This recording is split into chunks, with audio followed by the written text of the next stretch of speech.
Radio. Across the UK. Late night with Iain Lee on Talk Radio. Call straight to air. Let's see what happens. Line 1, you're on the wireless. Hi. Hello, caller. Who is this, please? It's Alan. Alan. Caddick. Have we spoken before? Many a time. What about? Remind me. My memory's not what it used to be. Well, I come up with random nonsense. 1 minute I could be talking to you, but next thing I'll be talking about birthdays, which is on Sunday. Okay, could be talking about what? Birds' eggs. Birds' eggs on Sunday? No, birthday. My birthday on Sunday. Ah, well, you'll have to give us a call on Sunday and we'll celebrate it. We can't celebrate it Sunday, 2 days before. Unexplained. You don't listen either, do you? Unlucky. You're not on Sundays, it's Howard with the Unexplained. Well, then you'll have to call either Howard Hughes or, if he's still poorly, Uncle Dre. Who? Exactly. What can we do for you tonight, person who's not having a birthday today? Well, I feel worried about Valentine's because I've not had a single Valentine's card. You surprise me. Well, I suppose your mum's still in hospital, isn't she? See, I've got some news on my mum, actually. Okay. She might be out on Monday. Yeah, we go. Well, maybe you'll get a Valentine's card then. Just saying.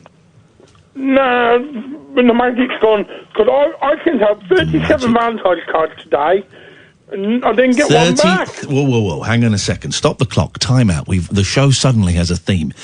You sent out 37 Valentine's cards to humans? Yes. Women? 37 females. Who? To whom? All the girls on the estate. Gosh. Where I live. What a horny... Well, I assumed it was the one where you lived. What a horny estate. There's only 37 girls on your estate. Well, 37 houses. Okay, and you sent... now, are these, like, married women, or...?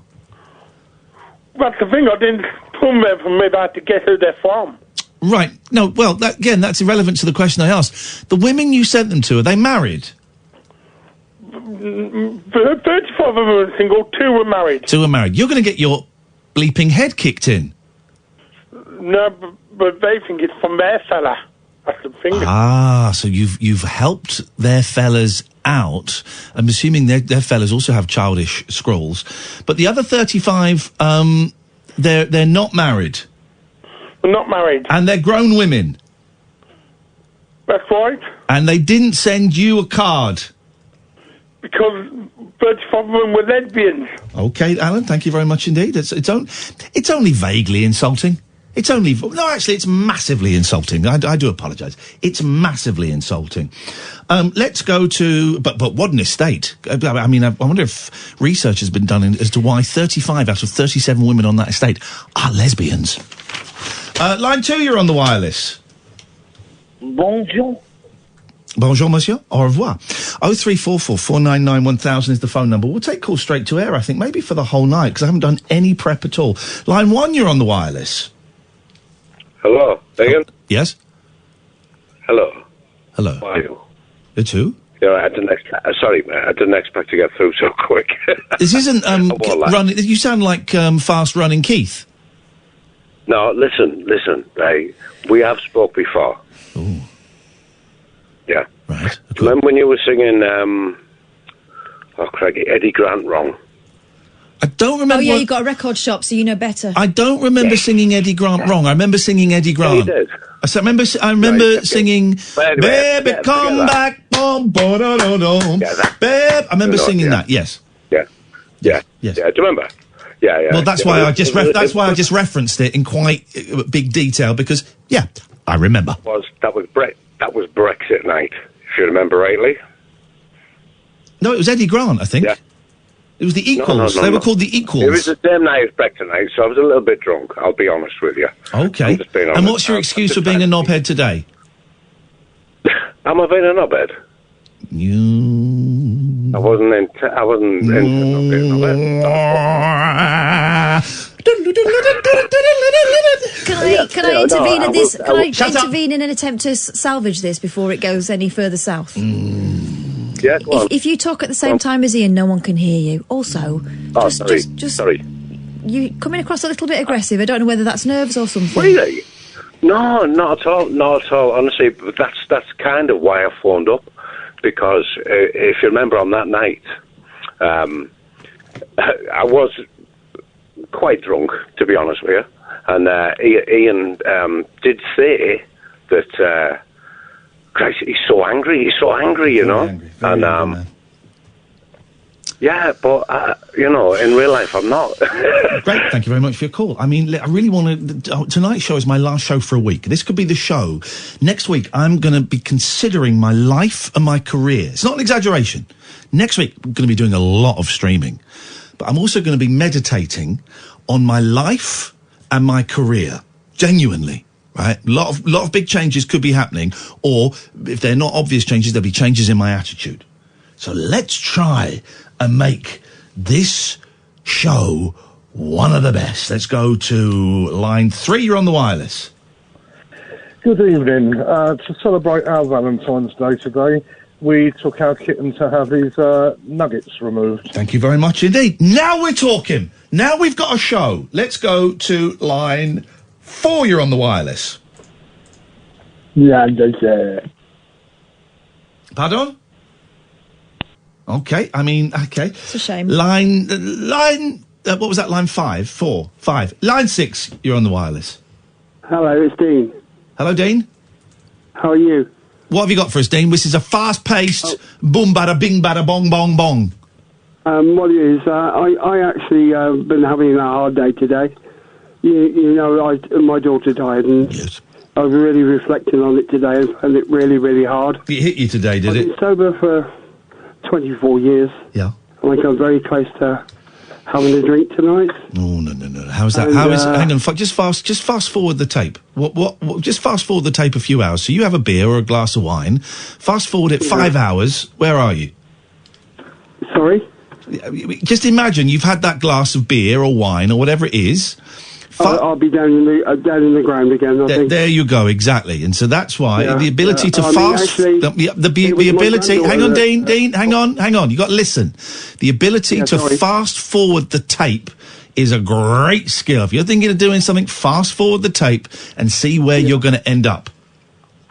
Oh, yeah. I mean, my granddaughter actually come round because she phoned me up to see how I was, and I said, yeah, I'm fine. And next thing, she was coming round and said, you're not fine, are you, Grumps? There you go. She said, where is it? I said, what? She said, the bottle. I said, well, there's one left in the cupboard. So she said, shall we tip it away? I said, yeah, go on then. Good work. And so it was, and then she sat with me for about 2 hours. Beautiful. Just generally chatting and things. And it made me feel better, you know? There you go. How old is she? She's 10. Okay. I'm going to say something. It made me feel a bit ashamed, you know? Well, listen, no, don't feel ashamed. But, don't feel ashamed. But, it is unfair. I'm not telling you off, and I don't want you to feel ashamed. Yeah. You can't put that responsibility on a 10-year-old. That's not fair. No. That's not fair. I didn't want her to come round. No, but she's 10. She's a baby. You're a grown man. Absolutely. This is your responsibility. Absolutely. And you can't allow that worry to be on the shoulders of a 10-year-old. That's not fair, is it? No. Especially a 10-year-old who's lost her mum. I understand what you're saying. Especially a 10-year-old that's lost her mum. That's why I feel ashamed. No, well, don't feel ashamed, because shame is the trick. Shame is the thing that will get you out there drinking again. So forget the shame. It's done. But just bear in mind next time, phone me up, phone AA up, phone Samaritans up, speak to an adult, because it's not fair. Yeah. And I know that she came round and she sounds like an amazing kid. What a blessing to have. But she's still a baby. She's amazing. But she's a baby. I said to her I was all right, and she said, and then she put the phone down, and next thing she was here, you know. She's a baby, and it's not fair for us. It's not fair for us to put that responsibility or that worry on the shoulders of babies. Yeah, well, I'm having no more drink in the house at all. Good. Don't get it in there. You don't need it. No. Good. No, Dean, you're a good man. I'm going to move on. You're a good man, and well done for getting through it. Fast forward the tape. Let's go to line... That was all right, wasn't it? That wasn't too abrupt or harsh or anything. Good, thank you, Catherine. We'll introduce Catherine in a minute, because she's sitting here huffing and puffing. I don't know what... No, there's some vibe. Some vibe. There's no vibe. There it is. Line 3, you're on the wireless. Hello, is that me? Unfortunately, yes. Okay. So you've got a week off next week? How can I help you, caller? So you've got a week off next week? Okay, and how can I help you now? Well, I'll help you, okay? During your week off, okay, Google the blockbuster moment, okay? And then ask yourself how much longer you're going to be able to sit there like a lunatic doing a crap radio programme, humiliating people that call into you. Oh, here we go. See you later. No, he's going to put the phone down. Sean, don't put the phone down. Sean, I want to talk to you. Sean!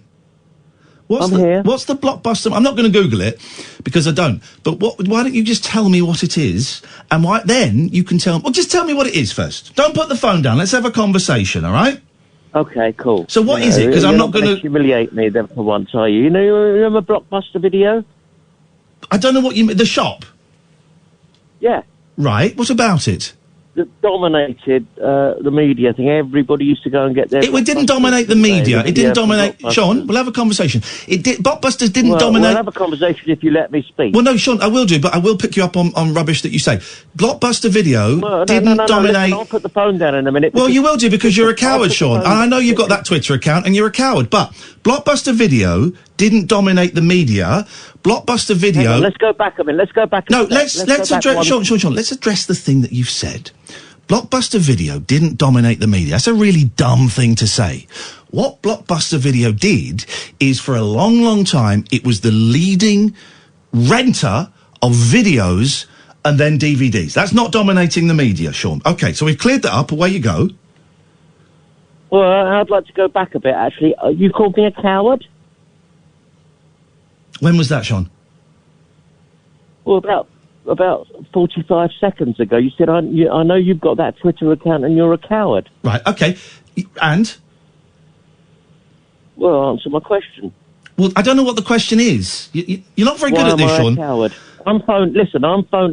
Look, you're the broadcaster. I'm Correct. the guy in the street. Okay? You're the guy that listens and you're the guy that listens and tweets and phones up. Listen, I'm the person that your advertisers need to have. No, Sean, we don't. Sean, to have a job. Sean, it doesn't work like that. They're not that bothered about the fee.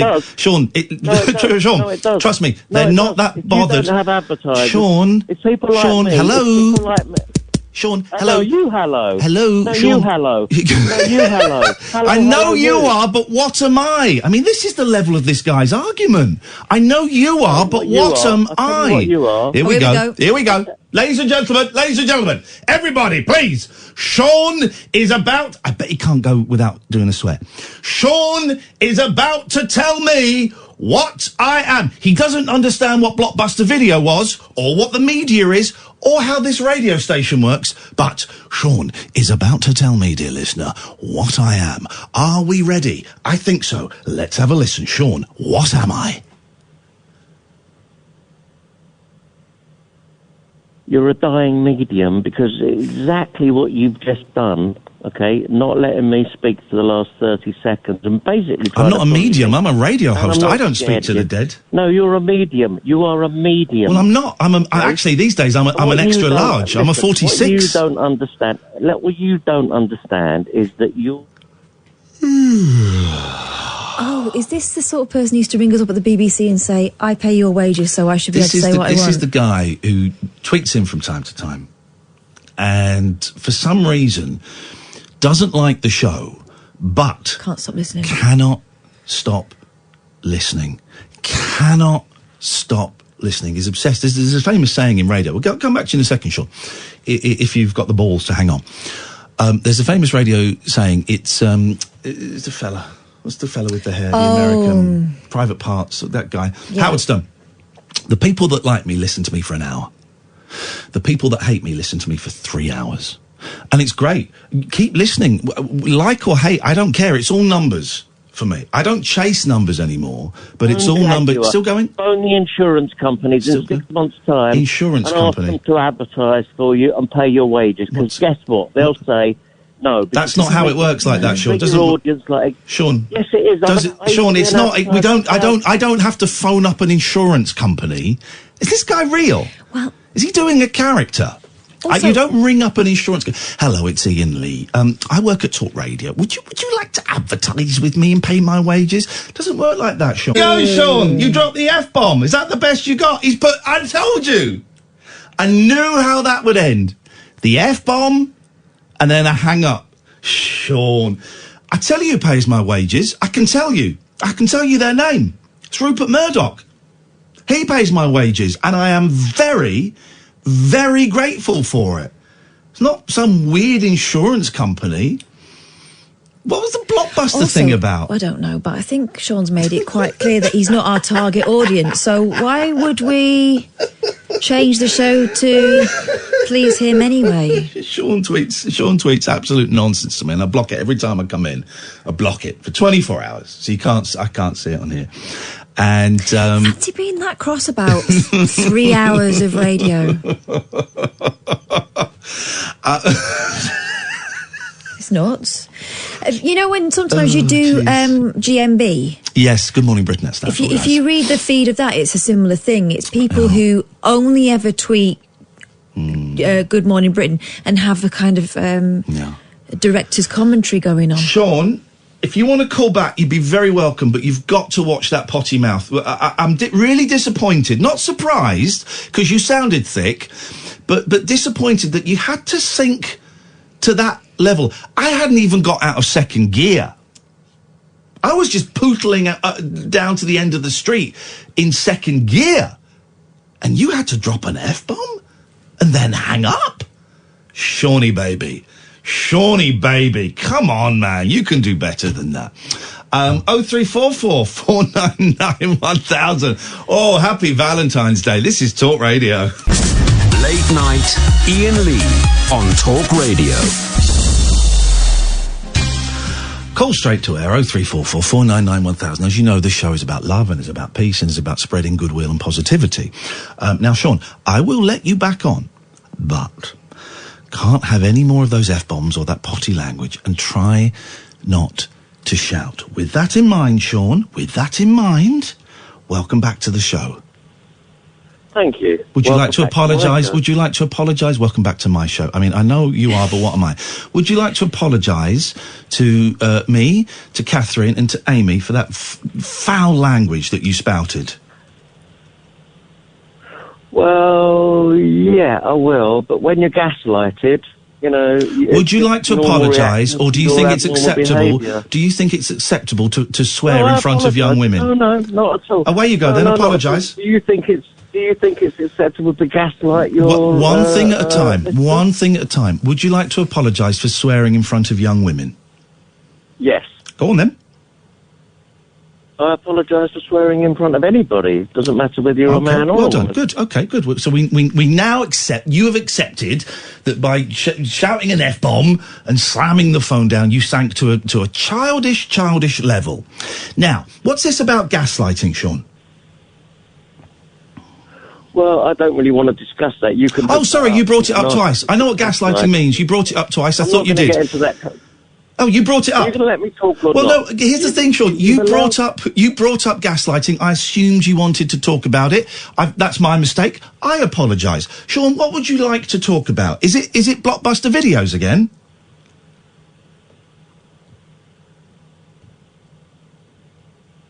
Shawnee baby? Oh, is his phone conked out? I think Sean is conked out. Hello, Sean? Right, he's going to think we're doing a thing now, and we're not. Well, but you would say that. Well, I am saying that. It's true. Sean? This is the thing. It's not as easy as it looks. I think he's muted himself. Sean, you might have muted yourself, mate. We're not doing this. You've done this. Have a look at your phone.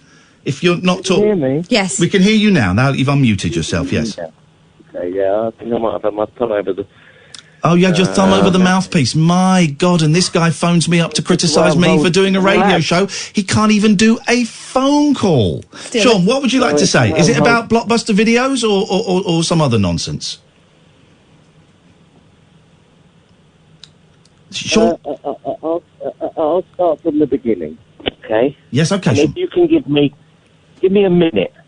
It depends if it's dull or if you talk nonsense. I will have to pull you up. That's my job. You're not getting special treatment. Fine. Listen, I don't care. I don't really care. You obviously do care. You've called me twice, and you've sworn in one of those phone calls. You seem to be quite passionate about something. I'll tell you what I care about. I'll tell you what I really, really care about. Okay. The quality of the media in this country now. Okay. You know, we are an optimistic country being dragged down by a pessimistic media. And the Blockbuster effect is that Blockbuster once owned the whole video game. They didn't, but they were big. They were market leaders, but they didn't own the whole thing, no. There were still quite a few independent video retailers. Yeah. Post offices did a lot of them. What they didn't do is look 3 years ahead of themselves. Right. Sean, I'm just going to nudge you off Blockbusters because that's irrelevant. What's so boring. Well, you listen every night and you tweet me every night, don't you? First of all, no, I don't. I'm not on Twitter as Sean. No, I know you're not on as Sean. I know who you're on as. What am I on as? Oh, I'm not sharing that information. That is classified. Well, I'll tell you what I'm as. Basic Element. There we go. Okay, because you're too scared to use your real name online. And I get that. That's fine. When you're an angry, bitter little man, it's easy to hide behind pseudonyms. I'm on as my company. Your company. Basic Element. My company. Wow. Sean, I'm not going to let you plug. I'm not going to let you plug your company. You have to pay for that on here. Hang on. Are you a radio consultant? No, I'm a trader. Okay, well, you have to, as you know, Sean, as you know so much about the industry, you have to pay to advertise on Talk Radio. So we're not going to advertise your company. So, tell me what, to make this easier. That I am not the Sean, okay? And I don't even follow you. Right, okay. But you listen and you phone up. You think I am. You listen and you phone up. Guess what? I don't even follow you. I don't care less. Give me some examples. Give me three. You care less. Give me three. I literally don't care. Give me 3 radio presenters that you like. So I can just see where you're coming from. I like Nick Ferrari. Yeah, he's great. He's one of the best. I like Julia in the morning. Oh, what's her name? Julia. What's her name? In the morning on Talk Radio. And that's because she's like outside of the MSM, right? Well, she's just very good. Yeah, she says what everyone thinks, and she's outside of the MSM, right? Well, she just talks so hard. And Sean, here's the thing. I just talk... shut your face. You're a rude little oik. Here's the thing. I talk my heart. And you don't like the sound of my heart. It could be argued that Julia and Nick are way ruder than me, but you agree with their politics. And that's fine. I can't listen to Julia's show, but I do listen to Nick. He's one of the greatest broadcasters there is. I disagree with almost everything he stands for politically. Almost everything. But he's a great broadcaster. And you like them because they speak from the heart, and their heart is in tune with your heart. Sean, you will not find a show that speaks more from the heart than this show. But you don't like the sound of my heart. And that's fine. But why do you keep listening? Why do you keep listening? Why does the sound of my heart get you so angry? There's other shows you could listen to. You could listen to Nick Abbott right now on LBC. Shows on 5 Live, shows on BBC Local Radio that will be more in tune with what you think your heart is saying. But I know why you listen.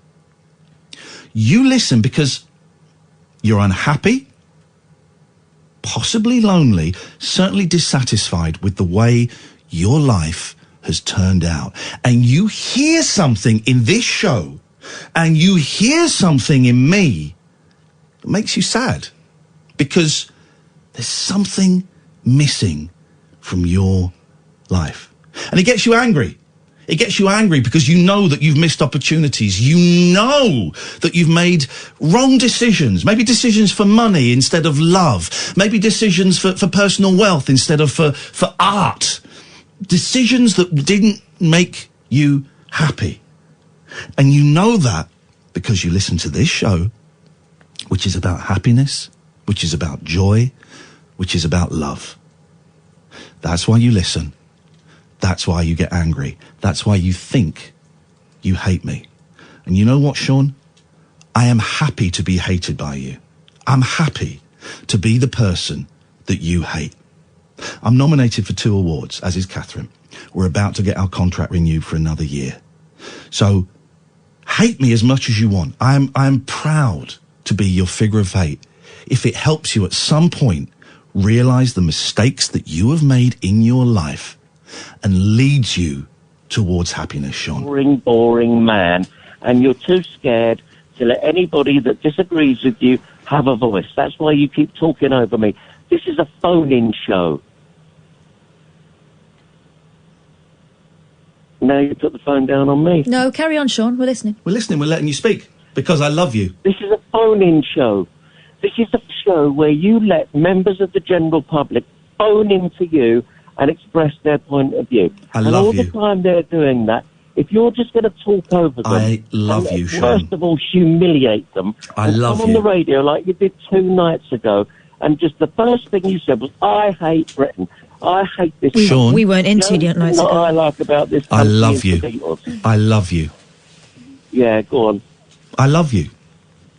Good. Then I'll tell you what, let's have a chat every night. Every night, 10:05 when you come on air. You can't book a slot. You can't book a slot, but you can certainly phone us more than... It won't be every night. We kind of limit it to about... most of all, I'll tell you what, I'll give you a love little you. tip, okay? I don't, Sean... Whoa, Sean. I don't need tips from you. That would be unfair. You're a professional. You can certainly come on. I would say we tend to kind of limit the callers to about 3 calls a week, as a lot of the regulars will say. You can't book a slot, but you can certainly call in, Sean. And Sean, here's the thing. When I say this, my tongue is not in my cheek, okay? I'm not being flippant. I love you, Sean. All right. Why? Because I feel your pain and your confusion, and you're a human being. I love all human beings. The reason you love me... I love you. The reason you love me is that you feel my passion about broadcasting and entertaining. It's not. You're getting it wrong. No. You're getting it wrong. Okay, all right. But I love you, Sean. You've got to play to your audience, you know? I love you, Sean. To your audience. I love you. Genuinely, I love you. I don't care, really. I know you don't, and that makes it even more pure. That makes the love even more pure. It's not... I don't need it reciprocated. I love you, Sean. I hope you can find happiness. I think you're a terrible broadcaster. I don't think you deserve to go anywhere near a radio show. Okay, but you keep listening, and I love you. And I love you. Selling advertising. I love you. Oh, good. You're pathetic. I don't love you, and I'm going to go off and listen to a Joe Rogan podcast now. He's great. He's a great podcaster. I love him too. Yeah. Sean, open your heart to my love. Open your heart to my love. I'll tell you what, you make me love you and I'll open my heart, but right now I don't love you. It's not my job to make you love me. All I can do is offer you my complete, unconditional... all I can do, Sean, is offer you my complete, unconditional love. Unconditional means I don't expect anything back from you. I don't expect anything back from you. I love you, brother. I hope you're well. I hope your journey improves. I just wish you nothing but the best. I hope your journey improves. Thank you. Thank you. You won't be on air in a year. Look up the Blockbuster effect. I'm not going to... You keep talking about a video chain store. I'm about to renew my contract for 12 months. No, it's not a video chain. No, it's not a video chain store. I'm not going to look it up, Sean. I don't click on links, so I'm not going to look up something that you've said. But I love you, man. I really do wish you the best. Yeah, I don't really care. It doesn't matter whether you care or not. The love is there. Well, I'm not accepting it. You can't. Here's the beauty of love. You can't refuse it. Well, I'll tell you what, you can when you've got a choice of other mediums. You can't refuse it. You can't refuse it. And our conversation is going to percolate in your brain for weeks. As people like me dribble away and your listening figures go down. We've got the highest figures we've ever had. We've got the highest figures for this show we've ever had. Well, that's exactly what I'm saying. Well, no, you're saying the figures are going down, Sean, so it's the exact opposite of what you're saying. I love you, brother. No, I'm going to let you go, Sean. I'm going to let you go because you're quite dull. I'll tell you what, I'm going to let you go. And I love you. Because I think you're horrible. I love you. But, yeah, go on. Bye-bye. I love you, Sean, and I forgive you for swearing. Bye-bye. Thank you, Sean. I love you, brother. Yeah, I forgive you for saying you hate Britain. Thank you. I do hate it, but I love you. Bye. Bye, Sean. I love you. Bye. Me and 1,000 listeners have just dribbled off. Good luck with your advertising, mate. I love you, Sean. Yeah, go on, off you go. You couldn't give... who cares? You seem to, brother. and I wish you didn't No, you care so said much. No. If you love me, you put the phone down first. Oh. I'll sit with you all night, Sean. I've got 2.5 hours. I'll sit with you all night, brother, until we work this thing out. Okay. All right. No, well, you if you love me, no, it's like the Lovers, isn't it? You say, no, I love you. You put the phone down. No, Was no, the I love Lovers? you. The Lovers was the guy from Porridge, wasn't it? Huh? Wasn't the Lovers? Wasn't that the guy from Porridge? The two Ronnies, the other guy, the younger one. It's an urban thing, isn't it? We're lovers, you know. No, there was a TV series. I love you. Porridge is a TV series. Yeah, but no, there was what's the Beckinsale? What's Beckinsale? Was that his name? He was in a series called The Lovers. Richard Beckinsale and Paula Wilcox. Yeah, I think they were actually. Yeah, I think they were. What's her name? Beckinsale's his daughter, the Hollywood star. Is it Kate Beckinsale? She plays like a vampire hunter or something in a movie, I think. Yeah. What was that called? Can't remember. I remember the outfit. Doctor from the original Dracula. But he died. Van Helsing. Book of Dracula. Van Helsing. He died was he like 38 or something? He died of a heart attack or something, didn't he? Really young. Yeah, really young. It was a massive shock, actually. And she and her sister, who was in that, what was that program about the firemen years ago? London's Burning or something. London's Burning. Was her sister in that? Her youngest, I think, yeah, she was in that. And then she's the older daughter, and she did big in Hollywood. It was a massive disaster. I mean, just think of what he could have done. It's one of those people you just think what he could have achieved. He was so great. Yeah, just starting out on a career. So great. It's a real loss. I tell you, I sometimes go on YouTube and watch Porridge. And it's so well written. Honestly, there's nothing is wasted in Porridge. There's no line or word is wasted. It's all stripped down. It's amazing. I liked. It's so long since I've seen it. What was the name of not Mackay, the slightly dappy prison guard? Remember there was a slightly sort of soft one that they used to bully a little bit. I can't remember what his name was. I haven't seen it for years. Yeah, I can't remember either. I might binge that this weekend. But it was fantastic. It is amazing. Honestly, if you go back and watch that, yeah, I will. It'll never let you down. It's just amazing. The other one that I've been watching a little bit of recently is Yes Minister and Yes Prime Minister. Now, see, I was too young when they went out, and I was wondering about this the other day. Would they stand the test of time? In 2020, would they still be funny? I don't know. It's a good question, that, actually. I don't know whether you could rewrite that. Well, but I don't know if the old ones... The thing is now, because now politics is crazy anyway, but would the old ones still be funny? When did you last watch Yes Minister? Oh, only a couple of days ago. And did you laugh? You go back and you... Oh, man, you just cry with laughter. There you go. I mean, if you go on YouTube and you look up some of the short scenes, you get like 3 minutes of a scene. Yeah. And you watch them talk about the European Union and why we're in the European Union. Yeah, there you go. And the guy says, well, you know, the only reason we joined the European Union was to ruin Europe. There you go. You know, we've had a long history of, you know, interjecting in other countries' politics. And and it's just amazing. And there are just things in there that are just comedy stripped down. I mean, an aside, okay, I love Seinfeld, and I don't know whether you watch... don't say Larry Sanders. Curb Your Enthusiasm. Curb Your Enthusiasm. Yeah, Larry David, yes. He's the best. There was an interview with he did a talk show where they said, okay, what we're going to do is, like, imagine your day with Larry David. Oh. So he went onto this show and he did the production meetings on this show, and they're all talking about ideas. And Larry David sitting there, and he was going, no, you can't do this. Basically, what they said was that the skill and expertise of Larry David, when you think you've written a comedy sketch, and Larry David would just go back and say, no, your timing's not right. Polish it up. You need to tell that joke on this upbeat, not that upbeat. And they were saying that the skill of Seinfeld and Larry David... I think they call it punching it up. You punch a sketch up when you make something that's funny, even funnier. I'm being told it was Barraclough in Porridge. Barraclough. That was That's it? right, Mr. Barraclough. That was it? Yeah, Sean, nice to talk to you. Speak to you, I'll speak to you in a couple of weeks. Well, listen, man, have a great holiday. Thank you, mate. Listen, I don't mean you any harm at all. I just would love to see the media survive in this country. I agree. I want to tune in and listen to you. We have a great country. We're an optimistic place to live in. And right now, the media are just downbeating us with pessimism.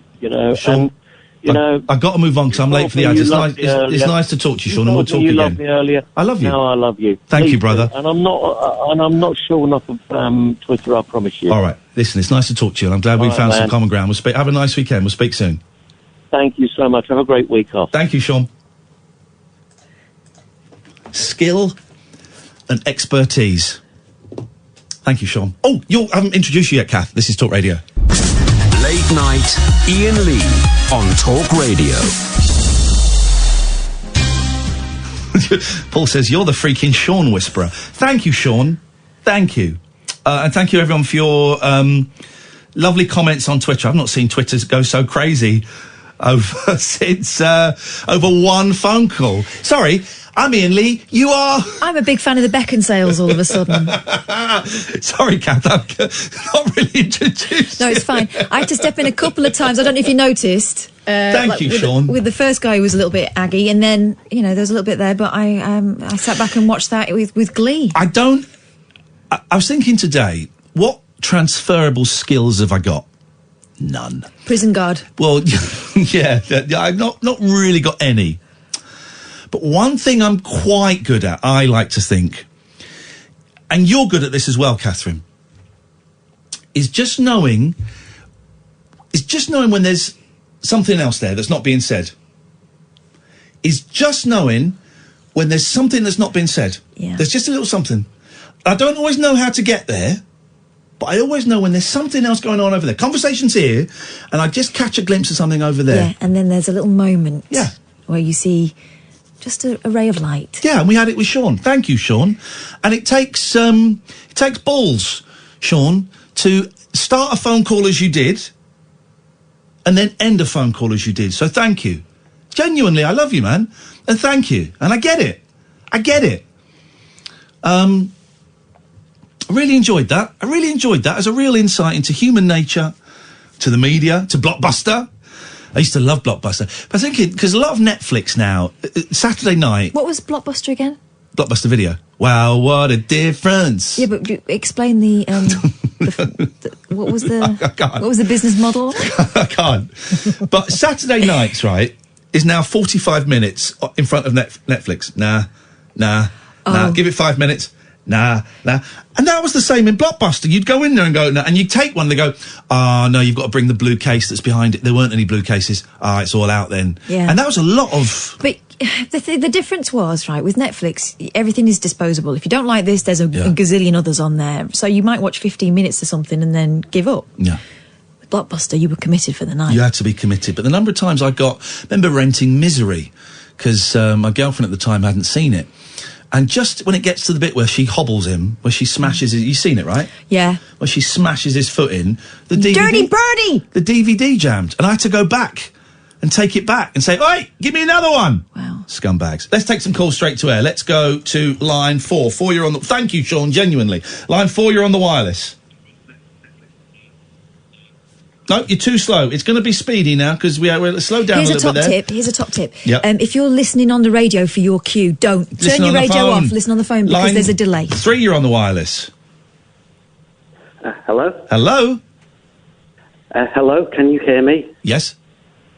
I used to enjoy your dialogues with Rainbow George. Oh, well, unlucky. So he no longer calls the show. Are you friends with Rainbow George? No, I just used to enjoy... He hasn't called for a while. I didn't enjoy them. I found them a little bit dull, but he hasn't called for a while. Why did you enjoy them, caller? I used to enjoy him discussing his utopian ideals. But when you've heard it once, you've heard it like a million times, haven't you? Because that was the problem, is you'd always just get the same spiel about the bank of a gazillion wonders. Yes. Yes, I suppose he calls other stations. He's welcome to call. Did we ban him? I think we asked him to change the record ever so We slightly. said we'd like to talk about something else. Yeah. Okay. I'd also like to say moral standards have reversed. Thuggish behaviour is now socially acceptable, even desirable, but being a polite, quiet and single male is frowned upon or viewed with suspicion. Can I ask a question? Yes. Are you reading that? Yes, I am. But it's my own thought. Yeah.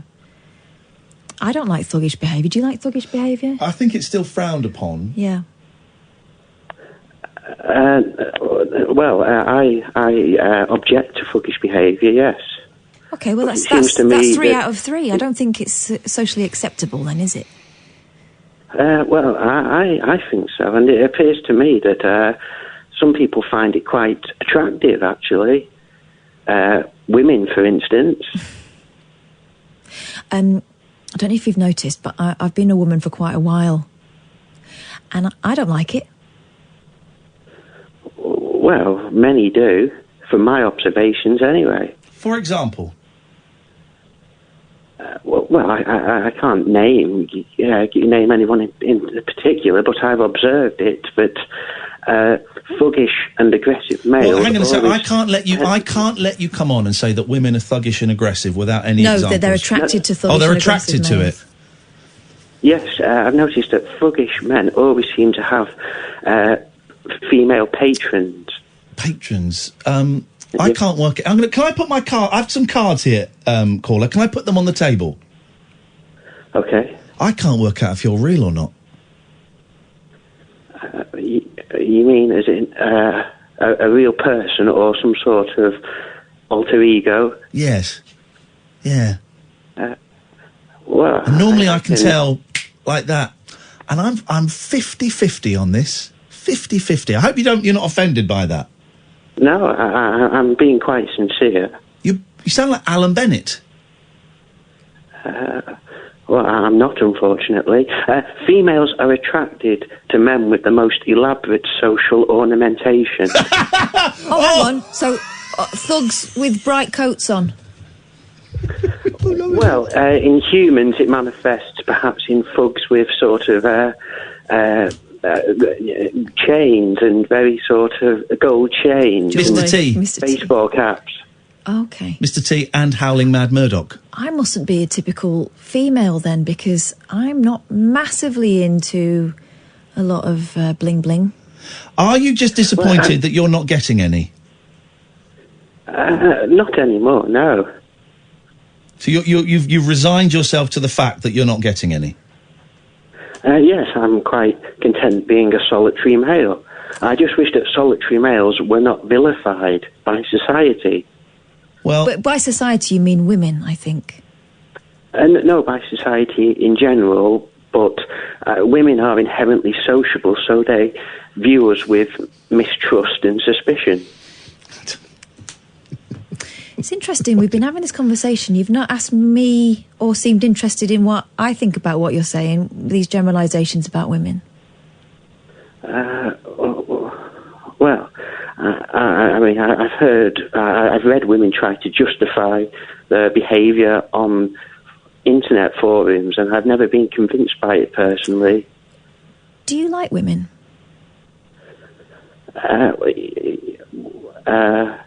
Well, in what sense? You know, as human beings. Have you got a friend that's a woman? Have you ever had a friend that was a woman? No, never. And generally, when you think of women, do you think of them as someone who will humiliate you in some way? Quite possibly, yes. Because when I was at school, the females did enjoy humiliating me, and they always seemed to gravitate towards the bullies. Fake. So there must be some flaw in. I'm calling fake. Female nature. It's a good one. It's a good fake. It's a fake that you could sell at Christie's for £150,000. But I'm calling fake. I don't think so. No, I'm being completely sincere. Have you been listening to Jordan Peterson? I know the name, but I'm not familiar with him. But he's very well respected in some circles. Okay. Well, thanks for your call. Okay, thank you. Bye-bye. What did you say your name was again, mate? My name? It's Adam. Ah, okay. Says that on the screen. Fake. No, I can assure you, I'm not. I'm not trying to deceive you in any way. Kath, you still think I've real? held these. Sorry. Hang on, me and Kath we're now using our hive mind together. Hang on a minute. Let me do a Vulcan. I'm going to do a Vulcan mind meld. Okay, this is what Spock does. So we're going to both going to exchange the same data. What are you getting, Kath? My God, you think he's real? I think he might be. Don't you? There are a lot of people like this. Well, weirdos. No, I'm joking. People who are slightly frightened of No, women. I know. I get it. Adam, it's nice to talk to you, mate. Thank you. You've been a good sport, and I hope we get to speak again. Okay, thank you. Goodbye. Thank you, Adam. In fact, no, that was rude as a joke. Enjoyed that. What an hour. Let's get this out of the way. Line 1, you're on the wireless. Hi, Ian. Hi, Kath. Hey, man. Yeah, I wanted your advice on something. Okie dokie. So, I got in contact with my primary school friends again, and one of them was being a really big scumbag and stuff. Yeah. So I contacted the other one who goes to the same school as him, and he said that he's getting bullied because he hangs around with people who outright said that they're bi and gay, and they get bullied as well, and he has suspicions that he is bi and gay. I want to ask him if he's all right and stuff, but I don't know how to. Here's how you do it. You say, "Are you all right? Can I help?" So all you can do, he can either go, "Yeah, I'm fine, get lost," or he can go, "Oh, I'm so glad you asked me. I'm struggling with this." That's it.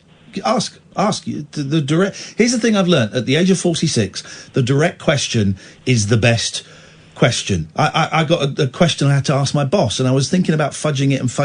In the end, I just asked the direct question: is this a thing? I'm not going to say the question because it's irrelevant. I said, "Is this a thing?" And he said, "I'll get back to you." And that's it. The direct question. Okay. Does that help? Yeah, that's it then. Beautiful. Thank you very much. We're rattling through these. Let's try line 4. You're on the wireless. I don't know how to. Line 4. Okay, you need to turn your radio Hi. off. Just in time. Hello? Hi. Yep, you're on the air. Hi. Jesus. Yes, you're on the air. Switch the... Yeah. Yeah, I know, so am I. Switch She's the talking to the radio. Of course she is. Switch the radio off. Really? Yes. Well, it's like Oh that my goodness. To Ronnie sketch. Answering the question before I chosen specialised subject is answering the question that was previously asked. Potatoes. What's that? Turn the radio off and you're on the air. Really? Okay, thanks very much for calling. No, not anymore. Let's go to line 1. You're on the wireless. Nope, you're too slow. Let's go to line 2. You're on the wireless. You're on the air. Hi there. Oh, you were getting the fade out treatment. Yep,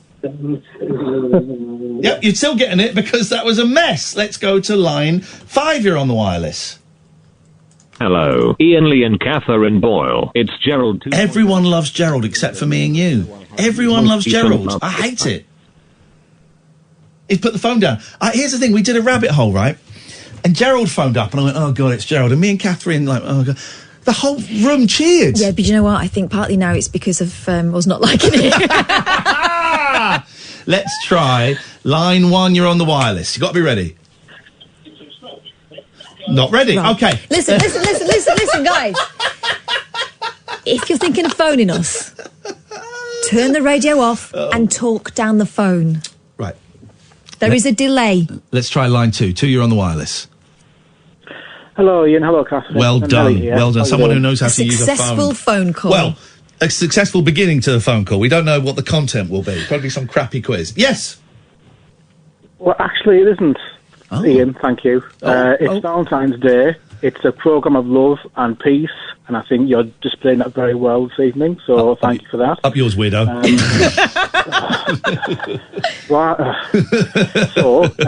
I just want to share a conversation I had with my wife today. Obviously, we've got 2 children now. Show off. We decided not to have any more children. So she asked me if it's possible, if I should have a vasectomy or not. Yep. Thoughts? What, about your penis? God, I don't want to think of is a vasectomy 100% safe? I don't think it is it? No, not entirely. Because I'd be up for having a vasectomy. I'm not having any more kids. I'd be up for having a vasectomy. Here's the scenario. How old are you, Nelly? 36. Young All right. man, no, keep it intact. This is what my mum used to always say to my dad. She'd say, what if something happens to me and the kids and you want to start again? Yeah. But, do you think, are you too old for more babies now? I don't want any more, but the thing is that I quite like my bits the way they are. Then don't do it. But simply. Then I don't think it makes you into a lady or anything like that if you have a vasectomy. It's not trans issue. And they don't do it with 2 bricks anymore. Do it with a soldering iron, don't they? Rubber band. I've read up on some how it's done and the after effects, and it doesn't sound. Here's the thing, right? So on a serious note, it's your body. If you're not happy with it, then you don't have to do it, and you and your wife can discuss other forms of practicing safe sex. Well, contraception, including having 2 small children. Yeah, exactly. But it's your body, and no one should do anything to their body that they're unhappy with or unsure about, just to keep the other person happy. There's a proper grown-up answer for you, well Nelly. Done. Thank you. Is there a non-grown-up answer? Just so I can consider that one as well. Yeah, babies. Disgusting. Just put a Johnny on. 0344 499 1000. Call straight to air. This is Talk Radio. Talk Radio. Across the UK. Late night with Iain Lee on Talk Radio. Wow. What an hour. I don't think it is a full moon, no. The full moon was last Sunday, wasn't it? Saturday going into Sunday or Sunday going into Monday. Good evening, dear listener. Late Night Alternative. I'm Iain Lee. Catherine has popped out for a second. She popped out for a fag. She'll be back soon.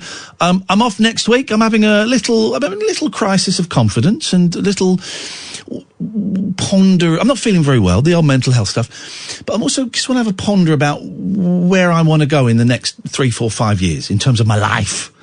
We're doing a lot of streaming. Oh, and don't forget, you can watch me 8 p.m. on Sundays on twitch.tv/Iain Lee, watching old episodes of the 11 o'clock show and giving you all the inside gossip. They're going really well. I'm enjoying those. It'll be a podcast soon as well. But so tonight I thought we'd just do the first hour straight to air. But the phone lines have been absolutely, I think the word is Boston. Is that a word? Boston. So we'll do it. Let's do it for the rest of the show, shall we? You can call in about anything. People are feeling, if you missed the first hour, my God, Miss Jones. 0344 499 1000 is the telephone number. You can call us about anything. Don't swear. Don't be libelous. Don't be racist. I've got a dump button. I've got 14-second delay. I can do a double dump here if we need it. You can call in about absolutely anything. All right. And even if you're angry, even if you want to have a go at me, you can phone in. It's the only show, I think, that actively encourages people to call in and complain about the show. I'm really glad Sean called in. I've been thinking a lot about your call, Sean, and I really appreciate your honesty in that call, and I hope you're feeling okay, mate. 0344 499 1000. Let the games commence. Line 1, you're on the wireless. Hi. Hiya. Are you okay? Are you on speakerphone? Yeah. Why? Oh, I'll tell you why. I'm not really, really talking to you. Yes, you are, and you were last time as well, but you had the radio on, so it blew your mind. Oh, you sound posh. You sound posh. I am posh, you silly mare! Listen. Yes. Linda, listen. Listen. I saw a first-time caller. Oh, there's a massive delay going on, Andrew. Have you got the radio on? Well, I am, but it's really turned it off. Turn it off! Turn the radio off! Yep, it's off. Right. How are you? What do you want? I'm just ringing to say hi. Are you gone back on speakerphone again?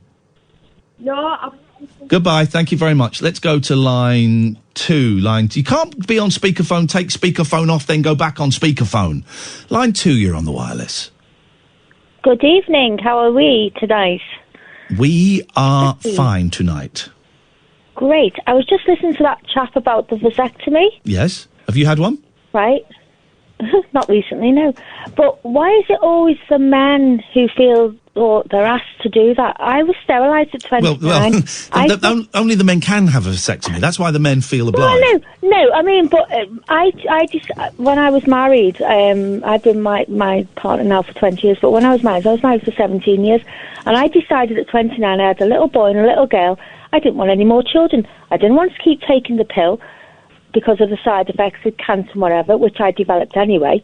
And I decided to come off it. And I said to him, I want to be sterilised, to the doctor. My husband, total agreement. He said, yeah, OK, that's fine. I took control of what I wanted to do with my body.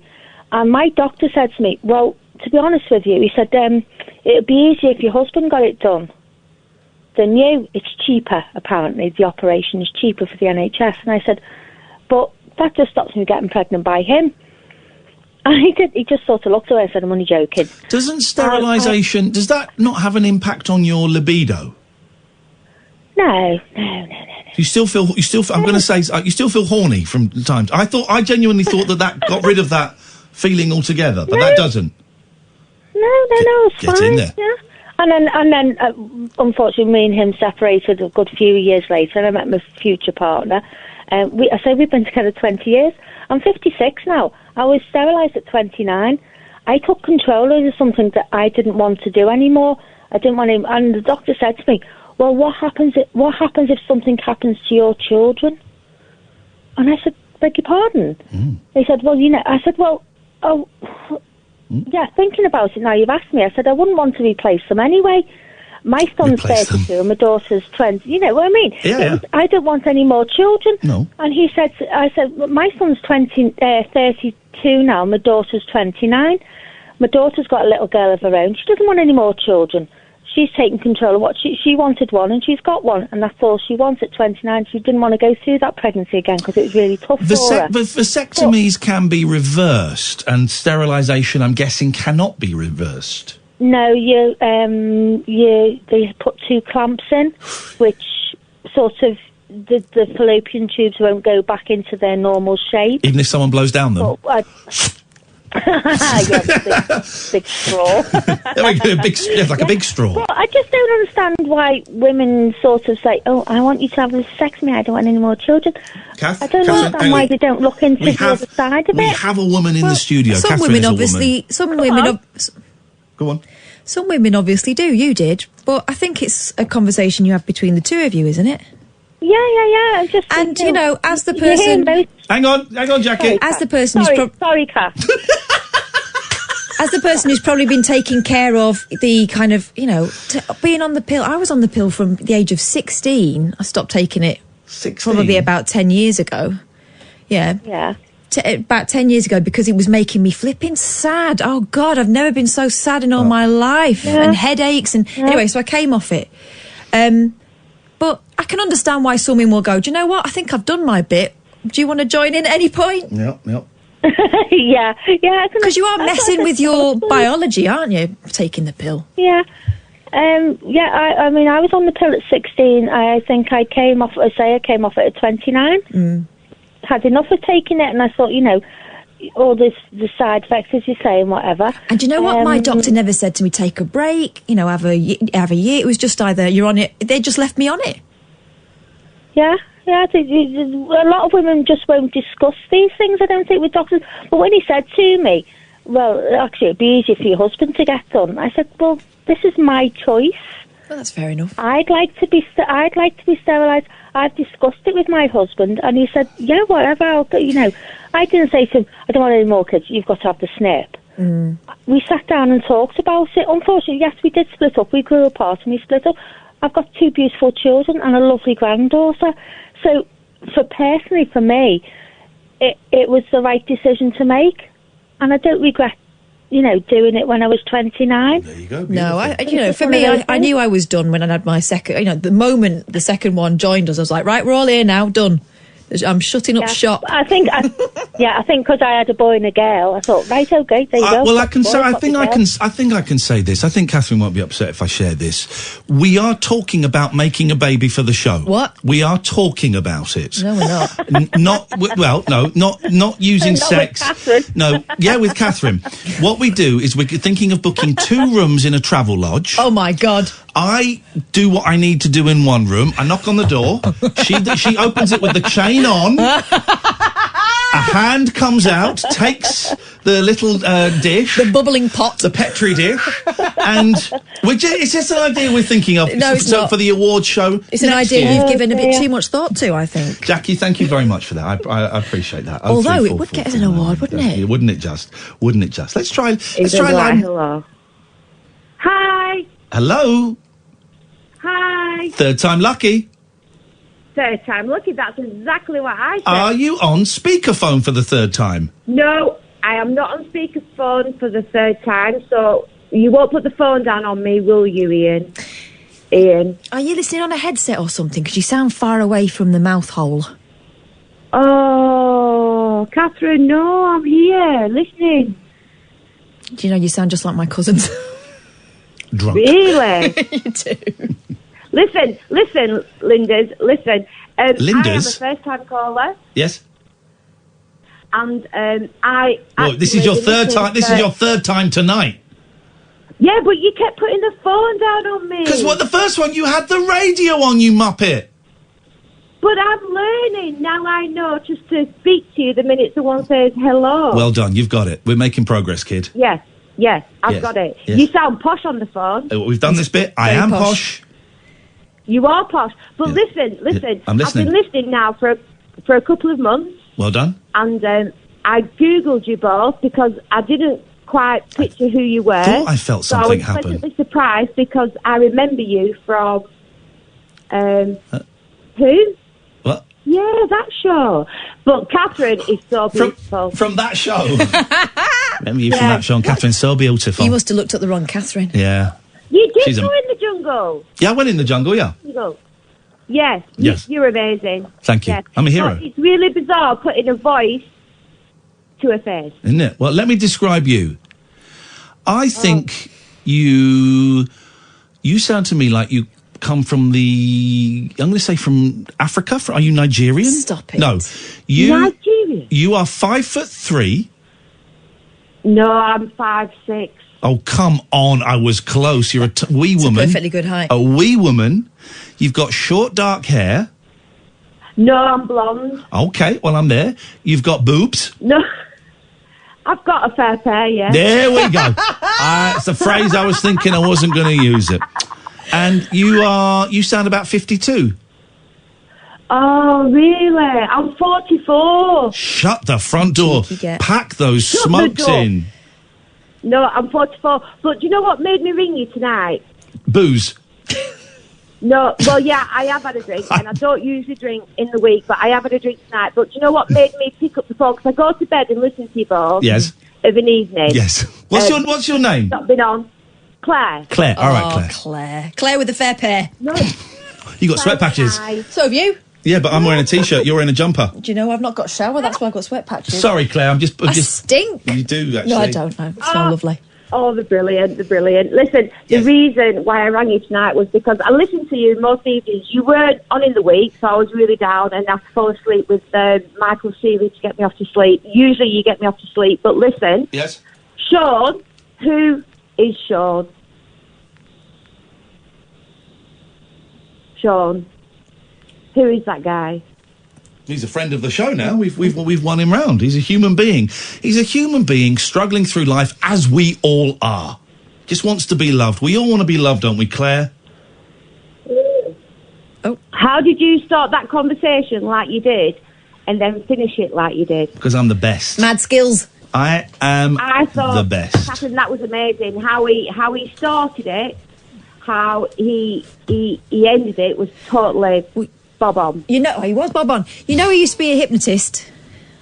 Really? Oh yeah. Really? And I think Claire, if you check, you won't be wearing a bra right now.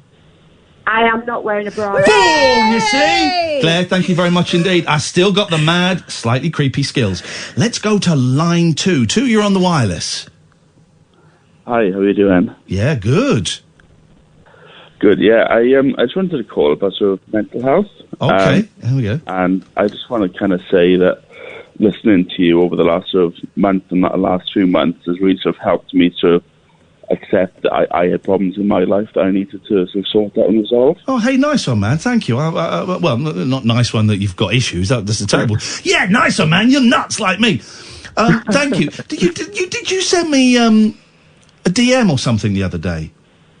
No, I didn't. Someone phrased it very similar. Because you did say come to the Cardiff show, and I am going to come to the Cardiff show. Come to the Cardiff show, March the 8th. It's going to be one hell of a show. Just someone sent me a DM on IG, and it used very similar phraseology. So I thought it was you. But so you have become self-aware that you have got things that maybe need a little looking at. Yeah, I think. I guess over the last year I felt there was sort of a decline in my mental health, but I wasn't really sort of dealing with it. I was just sort of living my life, sort of having a lot of distractions, and just sort of slowly it just sort of ebbed away. Sort of my sort of self-confidence, and then I think it came to a point sort of last month I sort of got a very supportive wife and sort of spoke to her, and she kind of said, you know, you need to go to the doctor, you need to get sort of some help, and I did. So that was really good. And the doctor, I actually spoke to a student doctor, and at the time they were like, do you want to speak to a student doctor? And I was like, a bit sort of apprehensive, but he was fantastic. He listened to what I had to say. Yeah. I'm on antidepressants now because I needed that support, but I'm getting some support, so having counselling sort of every couple of weeks. Brilliant. And sort of speaking to a person. And I think just sort of, because on the surface I thought, I got a decent job, I have a loving wife, I have a daughter, and I kind of thought, I should be fine, and I felt very guilty about that.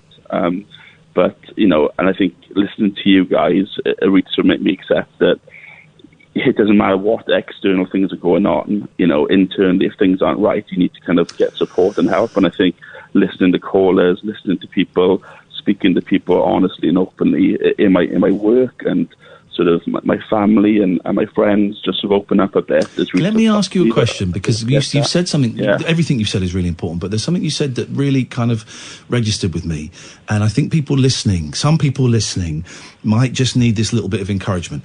Before you told your wife, right, I'm guessing you were feeling lousy and miserable and lonely and isolated, something like that. Is that right? Is that close? Yeah. What was it? What did it feel like once you'd told your wife?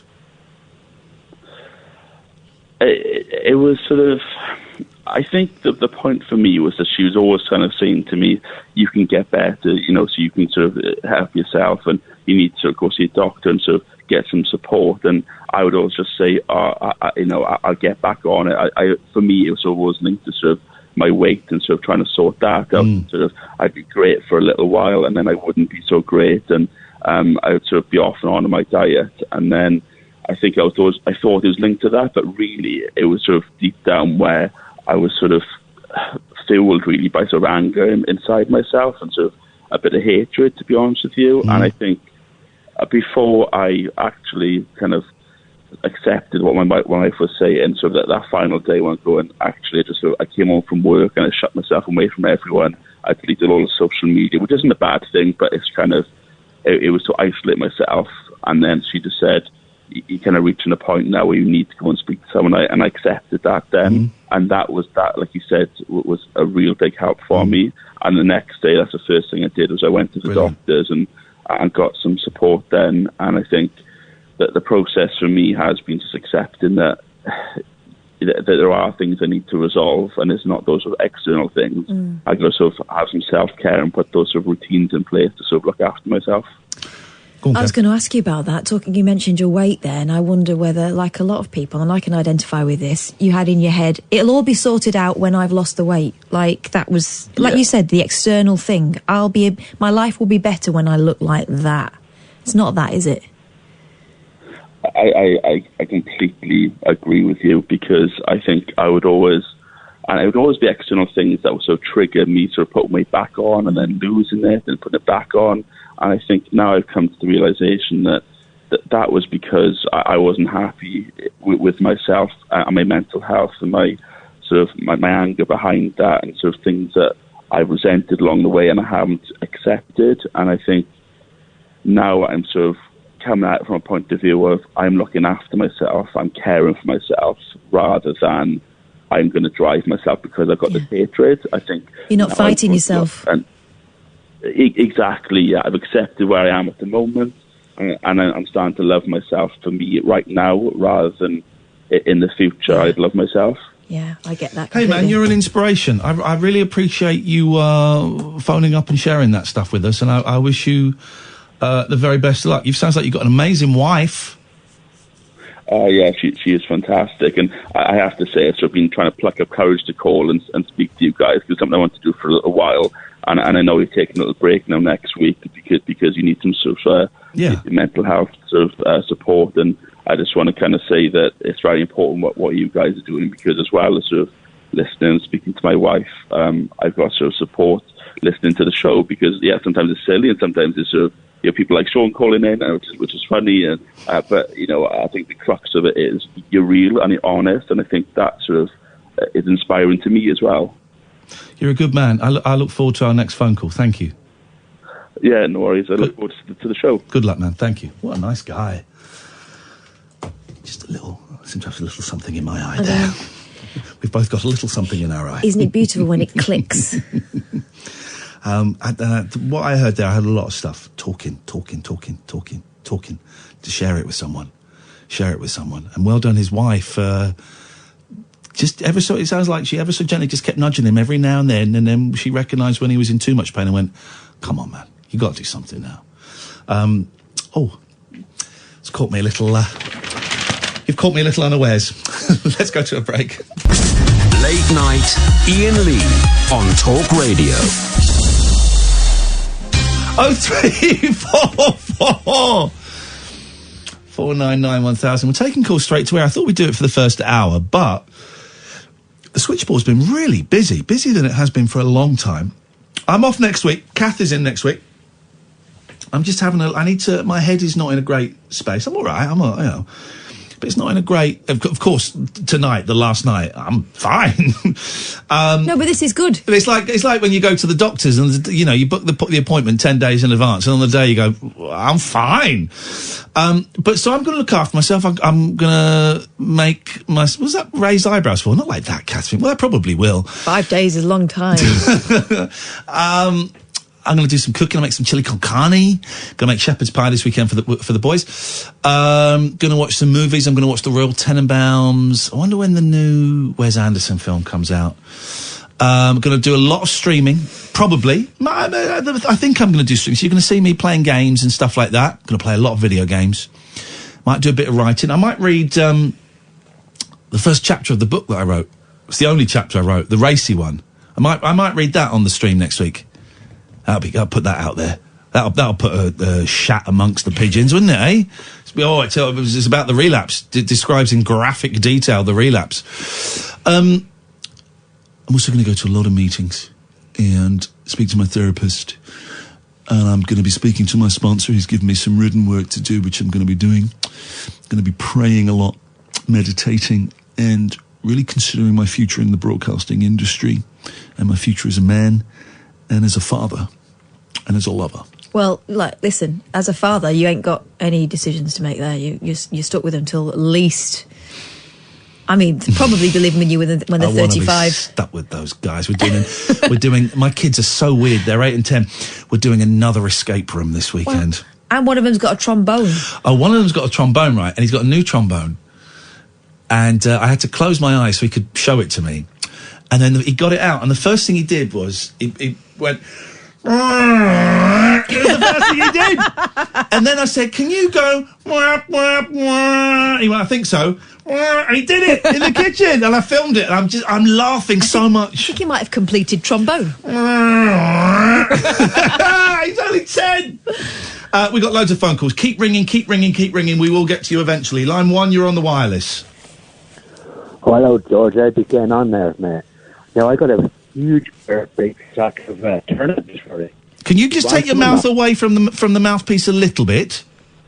Yeah, sure. That's it. Yeah. That's it. Yeah. You sound so posh. What's going on? Okay. It's very muffled. Struggling to hear you. I got a huge, great big sack of turnips for you. Is this Jethro? No, we're talking about Tin Jethro. Come on, if you're going to do the voice, commit to the voice. Listen a minute. Listen. You bloody yapping too much. Is it George or not I'd be talking to? Yes, it's George. Hello, George. I'd be getting on, mate. It's a great accent. He's almost got it. He's about 85% there. I don't know what you've been doing, but you talk so posh now tonight. You've lost it. You've lost it now. You've lost the Zyder, hasn't he? You've lost it now. Try again. That Zyder. Zyder. Hey? Yeah. All right. Thank you. It was okay, but the voice is good. But you need material. The greatest hits, cider and turnips mentioned within 2 minutes. You need a bit material. much. Line 2, you're on the wireless. Hi. Yep. Ian. Yep. How are you? Got quite a bad stomachache, actually, but apart from that, great. What can we do for you? Not what? Okay, thanks very much.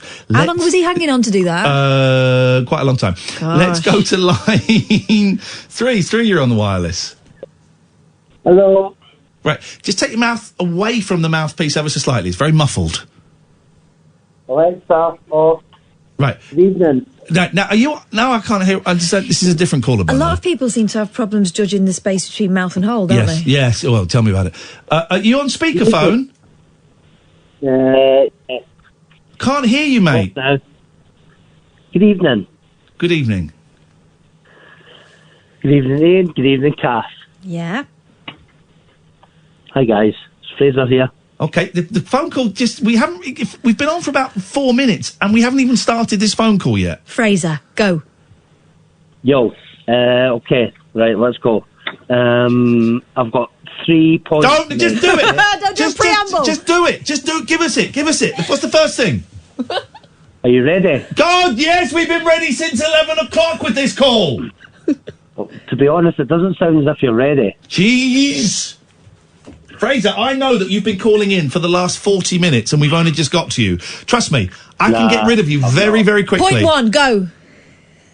Right, ready? Right, okay. Number 1, Ian, I don't know if you know this, but your famous uncle, I think it's your uncle that used to play football in the Scottish Football League, Doug Rugby, yeah? Go on. He's still a famous guy because they was talking about him last week on the radio. Brilliant. Point 2. Point 2.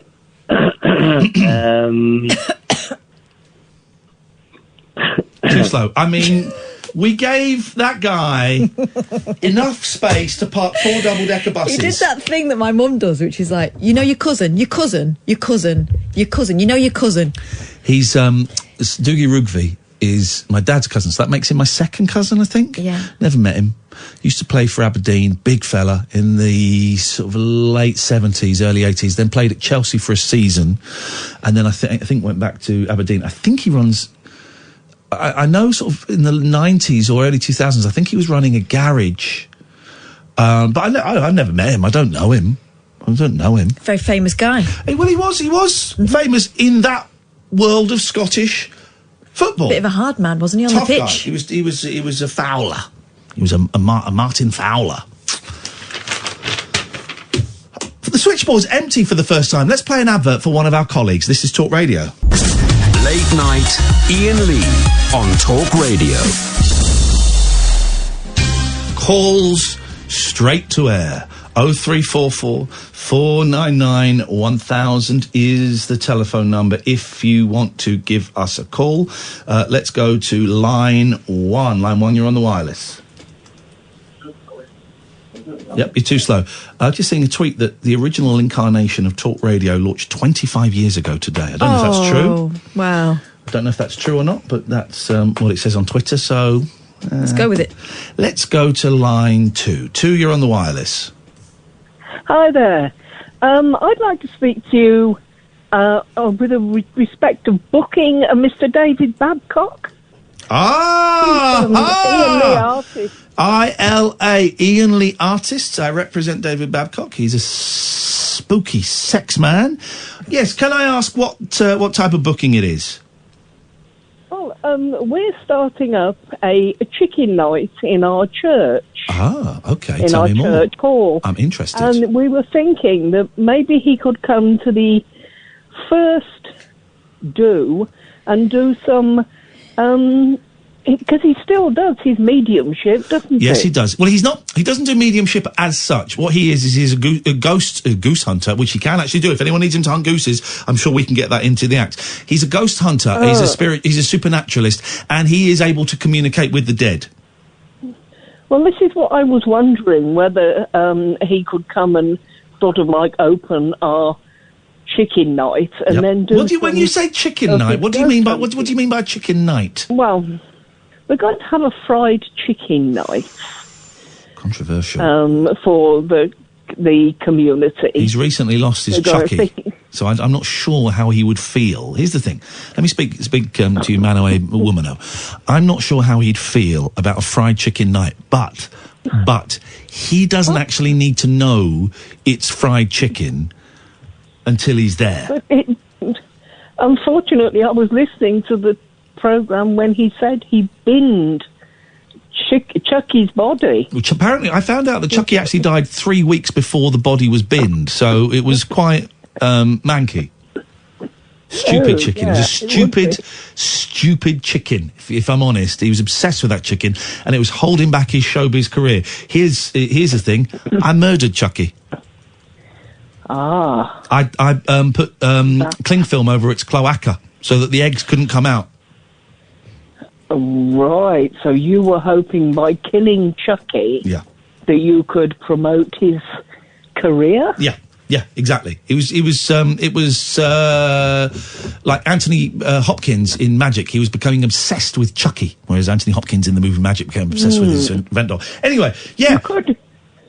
We could do something like, for something like that, we'd be looking at probably about £250. But when he came, if you could tell him he was being paid £100, that would make things a whole lot better. Well, I have to put this back to my committee. Please do. For their authorisation. Can I arrange details with you when I see you in Cardiff? Yes, you certainly can. What date were you looking at? What's this? Sorry? Well, we're looking at the end of March. Yeah, I'm speaking to David Babcock right now. Hello? Hello? What? Hello? This is David Babcock, Hello. yes? Hello, Mr. Babcock. Hello, Hello. You were speaking to my agent, right? Yes. Are you prepared to travel? It is... Right. David, just stay out of this, please. I'm sorting the booking out. It's for a night of fried food and spooky entertainment. Something you can do easily, my friend, easily. And it's a big money deal. It's £100 deal. Right. Well, I've just heard you say that it was 250. I can't. Your line is very muffled, David. No, it's not. Actually, I can't make out what you're saying, David. As far as I know, Mr. Babcock, it's £100. Exactly, June. Thank you. Oh, you're both in cahoots. No, there's no cahoots. David, listen. I am getting you... June, shut your face. I am getting you a great deal for this, David. You'll get £100, of which, of course, I take 25%. You'll make your own way up there, and you get as much fried food as you can eat. Fried what? Sorry? Fried what? Fried food. They're having a fried food night. Yeah, what are they frying? Food. Fried food. What don't you understand about it, man? It's a fried food night. Have you never heard of a fried food night? You do realise that I don't eat chicken? Yes, it won't be. It's fried food. If I see a single thigh or breast, I'm out of there. You have to speak to June about that. June, will everybody be covered up? Oh, I hope so. It's a church do. It's a church do, so there'll be no thighs and no breasts, although we know those churchgoers are right-goers. Well, that goes on afterwards. So, listen... I won't be there for that. I will not be there for that, let me tell you. You will not... Well, David, what you do after the gig is entirely up to you. If groupies are there, that's entirely up to you. But, June, yes, the answer is yes, yes, yes! Righty-ho. We'll speak to you soon, June. Thank you. David, we got a booking! Hallelujah, where is it? You actually got a bucking!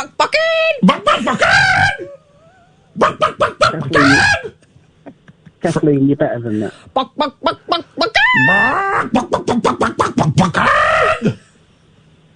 Do I have to dress up as a chicken? I hadn't thought of that, but that is actually a great idea. So, yeah, you'll be serving the fried food and dressed as a chicken, and then you'll be recounting ghostly stories and doing that thing where you pretend you can talk to dead people. No, I don't pretend. I can actually do it. Oh, right, yeah, sorry. Of course. You will actually talk to dead people. Of course. I got you, buddy. And for that £100, I take 25%, but don't forget... because we haven't sorted out your portfolio of pictures and the website and stuff like that, you actually owe me £75 for that. So do this gig, this pays off the debt, and then we're quits, and then we can start working properly, okay? When you say portfolio of pictures, you want to elaborate on that? Those pictures we took the other night when you were a little bit drunk. No, the other thing. Yes, the picture when you were a little bit drunk, and then you woke up and you were you're in bed naked, and you don't remember how you got there. Naked calendar. You got it, buddy. Naked calendar. Kathleen, you going to buy one? I don't need to buy one. I got all the files. Yeah. Somehow they got leaked online. I'm really sorry about that. My life's just a big joke. A big yoke. Excellent. Late night, Iain Lee on Talk Radio. Poor little snowflake doesn't like being talked about. It's only words. 0344 499 1000. My God, it's 11:45. We haven't really had time to breathe. Line 2, you're on the wireless. Bro!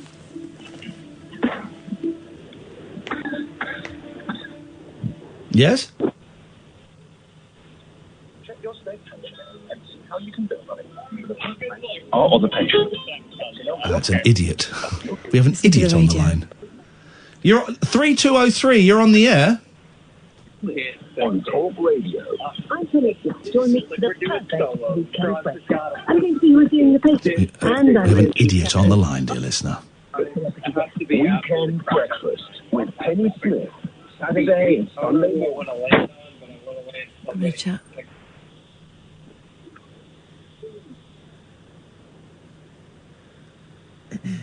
Hello?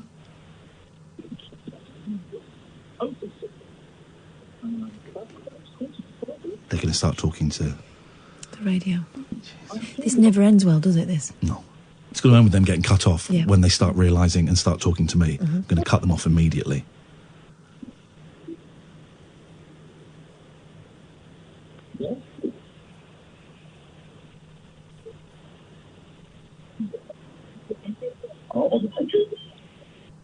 Oh, they put the phone down themselves. Okay, that's fair enough. I mean, it really does. Line 1, you're on the wireless. Good evening. I know you hate having people's names mentioned as potential guests, so I won't do that. But you presumably are vaguely familiar with the idea of a podcast that's been turned into a film? No. No? The podcast is about the paranormal. Right. So I was kind of reminded of it by your client, what's his name? David Babcock. David Babcock, yep. That's the one, yeah. there's a podcast called The Parapod. Okay. And they've made a film, and it's just been released. And I was wondering whether, and I know you hate this kind of suggestion from listeners. Of No, I don't mind. I don't mind the suggestion as long as it's not atting the person. Someone did the other day. Someone atted, "Hey, why don't you give Ian and Kath a call? They'd love to have you on the show." Well, oh yeah, no. And then they got a bit narky because we didn't get back to them, even though they'd not approached us. Yeah, Did exactly. they? Yeah. it's a Yeah. horrible Which one? They're ignoring us, he said. Hang on. Shut up, Matt. Which one? Hang on. Shut up, Matt. Really? Yeah. Really? Even though he'd not actually spoken to any of the things. Let me have a look at that. Okay, sorry, Matt. Yes. Ian Boldsworth and Barry Dodds. I know Ian. Yeah, I know you do. Well, kind of. I mean, I say I know you. I know you do because I think I emailed you about him once when he said something nice about you on one of his podcasts. I've been on his show. But anyway, I've met him a few times. So He you have had him. Yeah. You have. He's been on. Hello. Yeah, sorry. That's right. He helped me when he's good. No, I like him. Yeah, he's a top bloke. I don't know. He's so him and a comedian called Barry Dodds. They had a podcast called The Parapod. Yep. Ran for 3 seasons, and it was about the paranormal, and it was really, really funny. And they've turned it into a film. Oh, good for them. Which has just come out, and I think it might be really funny if you could get them on. They're doing Richard Herring's Leicester Square podcast. Oh, they're doing Herring, are they? They're doing Herring. I know. We've all done Herring in our time. But yeah, I thought it might be quite. All right. I will consider it. It doesn't. I like Ian a lot, but it doesn't.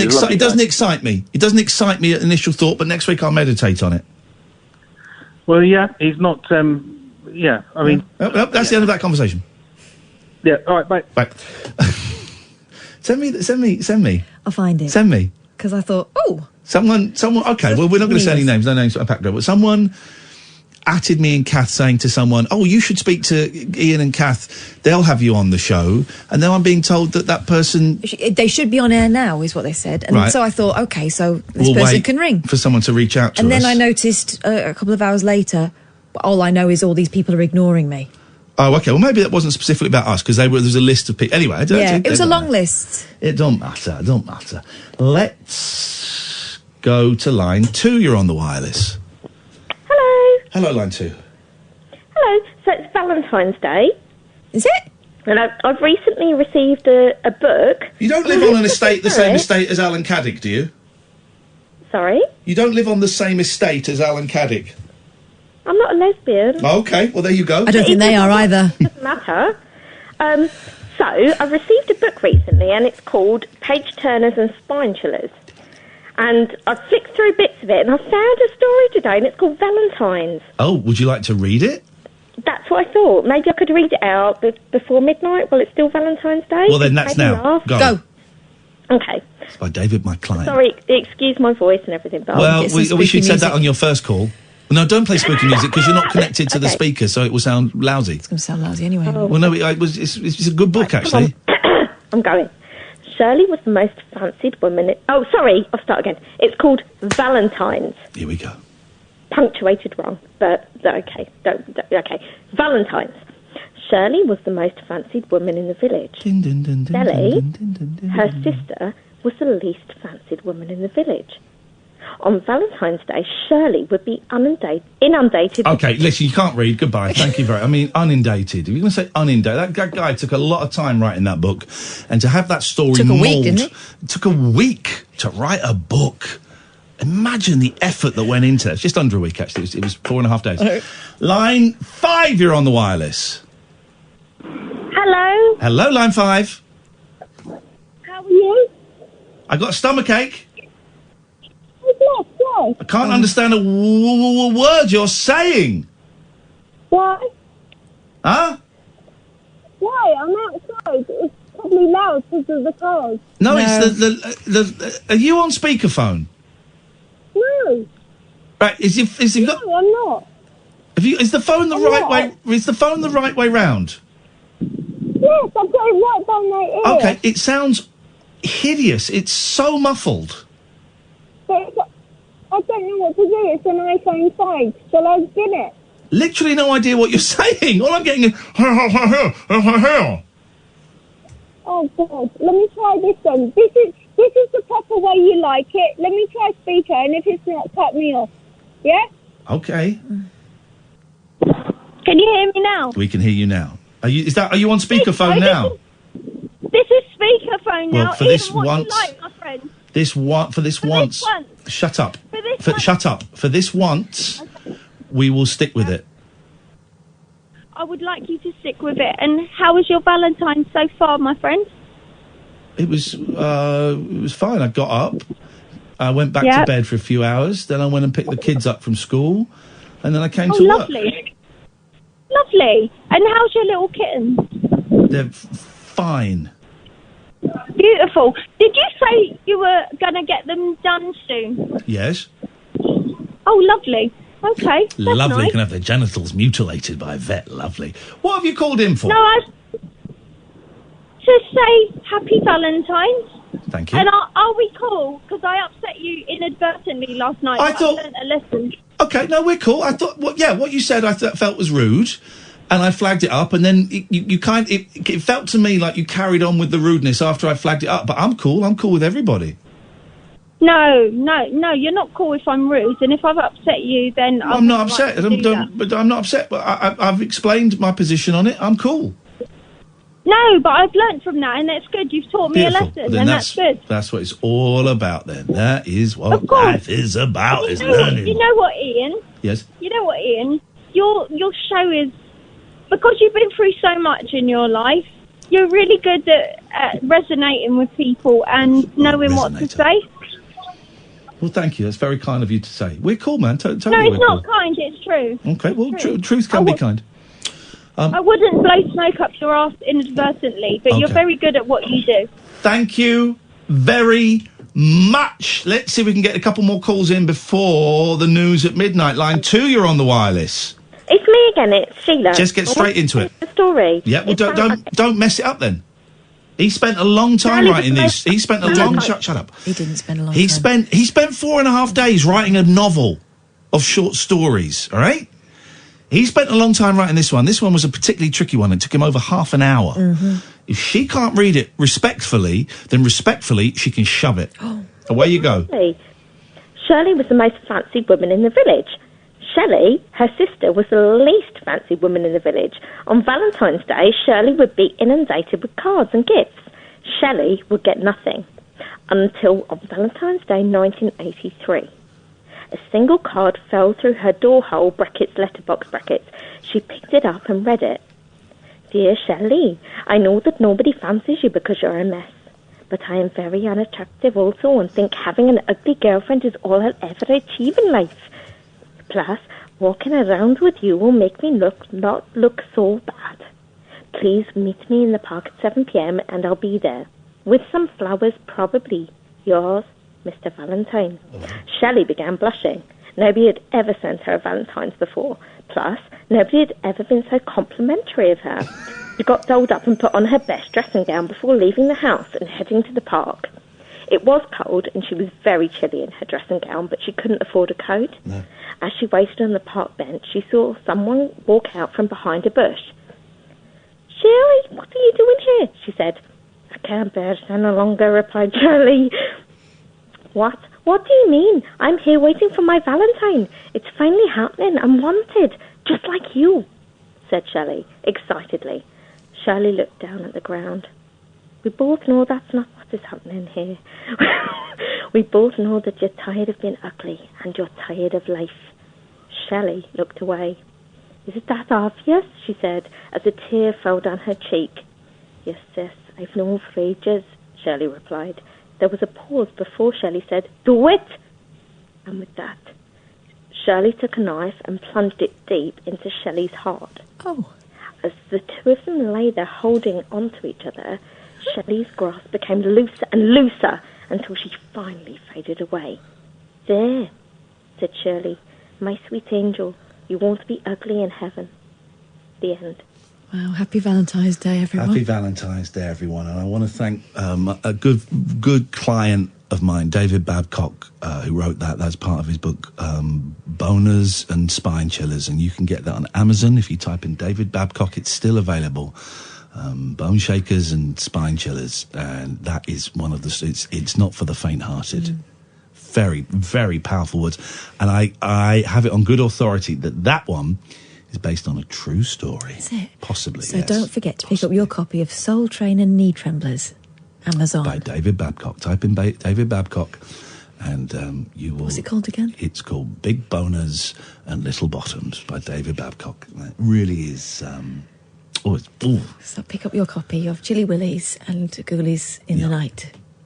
By David Babcock, the fantastic compendium of short stories entitled I Was Casper's Secret Lover by David Babcock. 0344. It's called Ghost Gave Me the Willies by David Babcock. It's called Ectoplasm All Over the Place, and I can hear my mum coming up the stairs by David Babcock. This is a late night alternative. It's a real book. The late night alternative counts off her chair. We've won. This, dear listener, is the one, the only. It's Talk Radio. Talk Radio. Across the UK. Late night with Iain Lee on Talk Radio. I left my computer at my ex-wife's house. I have my whole bag with everything is in there, and I feel useless, but also I feel freed. I feel freedom not having a computer with me. Hey, Boyley. Well, maybe it's something we could try again in the future. Maybe you should keep your nose out of my business. Maybe I'm the producer of this show. Maybe you're a bellend. Maybe I'm your boss. Go back. What? Yes. 0344 499 1000. Call straight to air. We were going to do it for an hour tonight, but it's been so wonderful. I mean, I'm going to say hasn't it been a real treat? I've got mouth ulcer on my tongue that's just popped up during that news break. Isn't that something? So call straight to air. The lines are empty, and it tends to slow down in this last hour, but you're very welcome to call in. The way it works is you dial the number, which I'll give you again in a second. You'll hear a little pre-recorded thing, and then you either hear some music or you hear us. I'm not quite sure how it works. And you flash up on a screen in front of me. It's boring for Amy. Sorry, Amy. She sits out there, and she would normally answer the calls and take them, but there isn't that option. And I go through the calls on the screen, and we bring them up. Try and have your radio switched off. We've had some idiots tonight. And you can talk about anything. You can be anonymous. You can share your name. You can withhold your number if you want. Don't swear. Don't be libelous. We have a 14-second delay, which I haven't explained for a while. Maybe we'll explain it when I come back, how it works, and we can try it out. That's always interesting. So if you do say anything rude or unpleasant, I hit a little button, and the only people that hear it are me and Catherine. So, that's that. The switchboard is empty for the first time tonight. It's been full or half full for the first 2 hours, and now it is completely empty. So if you call up now, as soon as I see you, we'll put you on. 0344 499 1000. It's like for most of you, by the way, that number is free. For some, there might be a few pence. It's not a premium rate or something. For some of you, it's just like a local number, I think, is how it's registered, I think. So a lot of your packages, it will be free. For some, it'll be a few pence. That's it. It ain't, one of those £1.50 a minute jobbies. We'll have none of that. 0344 499 1000. Did you do any prep for the show tonight? Because I didn't. Did you? When did you do that? Because we were watching First Dates. I did it this afternoon when the builders were in and I was trying to stay awake. We started watching First Dates because there's a new series. And I was going, well, hang on a minute, that's not Fred. But it turns out we'd gone to Series 1. Yes. And in Series 1, it's not Fred. Different fella. Someone else. Some other. We didn't investigate for very long, to be honest, so... We went to the new series. I mean, I hate all TV. Here's the thing. Years ago, when I used to hang out with Frank Sidebottom, Chris Seavey, Chris said to me, he was doing some stuff on Channel M, which was the Manchester local channel, and he'd done stuff he'd had his own series on Channel 4. He'd been a guest. Number 73. Number 73 on ITV. Do you remember Remote Control on Channel 4? I think I do. And I said to Chris, not Frank, I said, Chris, do you not feel disappointed that you're doing what was a brilliant show? Wasn't Frank's Fantastic Shed show. That was his show. I think that was on ITV. He had Dennis on there. Whatever the show was called on Channel M. And it was brilliant. And it's on YouTube. And he did one episode in 3D. And every episode went out in colour. And then it was repeated in black and white. I said, do you not? And it's so funny. He had David Soul on there. You watch the one with David Soul, because David Soul looks like, for the entire thing, like he's about to get up and walk off, because he just doesn't get it. I said, Chris, do you not feel disappointed that you're doing this on a local channel, Channel M, that hardly anyone watches?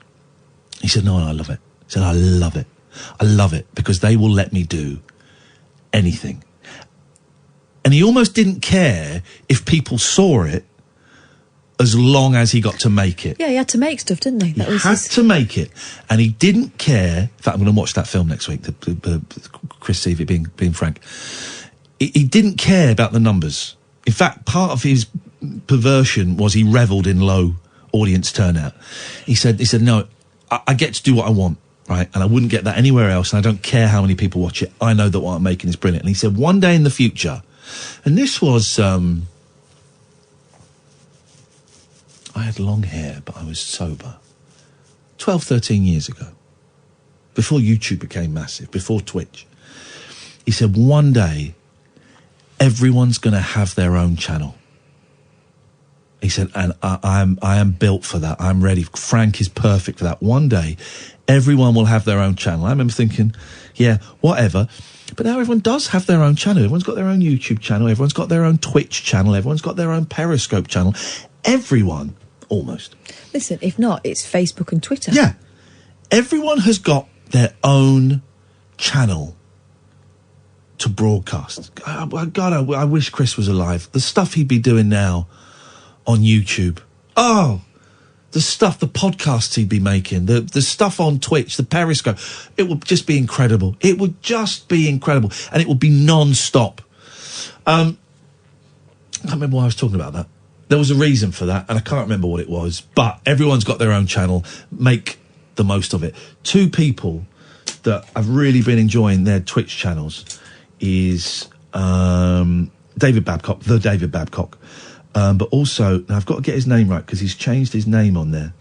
And we spoke to him briefly the other day. It's Geeky Pete. And I think that's his let me just check that that's his channel name. Geeky Pete is, there we go, Geeky Pete, twitch.tv/Geeky Pete. Oh, I'm not subscribed. I'm subscribed now.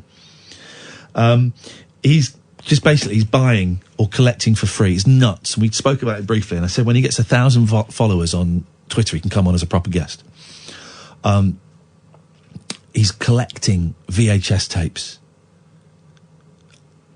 that people have taped the telly on, and he's going through them, and any treasure he finds, he uploads to his YouTube channel. Now, that's great, but he's also started doing it, right, now I'm following. I wasn't following for some reason, I thought I was.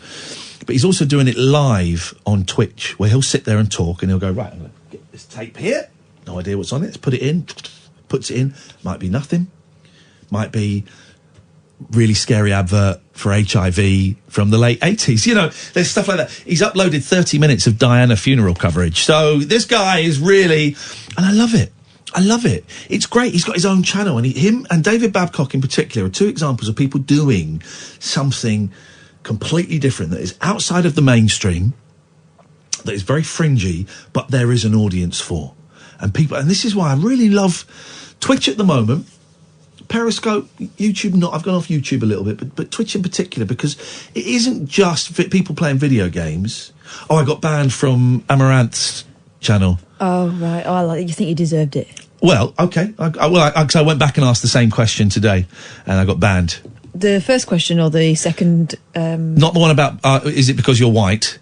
The other one. Am I the only one? Right, okay. Am I the only one, JER? All right, well. KI? Yeah. NG? Oh, you deserved it. I did deserve it. I did deserve it. 0344. What I'm saying is, go out there and make stuff. You know what I'm going to look at making next week? A go-kart. Oh yeah, pram wheels. I want to make a go-kart my local... I live near Cop Hill, and every year they do a Cop Hill climb, right? Loads of old cars and stuff, and they have like fete and a fair, but they also have a soapbox challenge. And last 2 years, me and my boys have gone, and the boys have said, "Can we make one?" My heart fills with dread because I'm the most impractical person there is.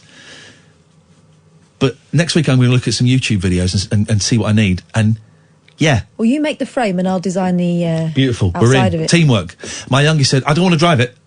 I said, "You don't have to." My eldest went, "I think I'd like to drive it." Of course I said, he "Dude, would. all right, we're going to do it. I can totally see him in that crash. We're going to do it." So I hope that maybe next week I might start.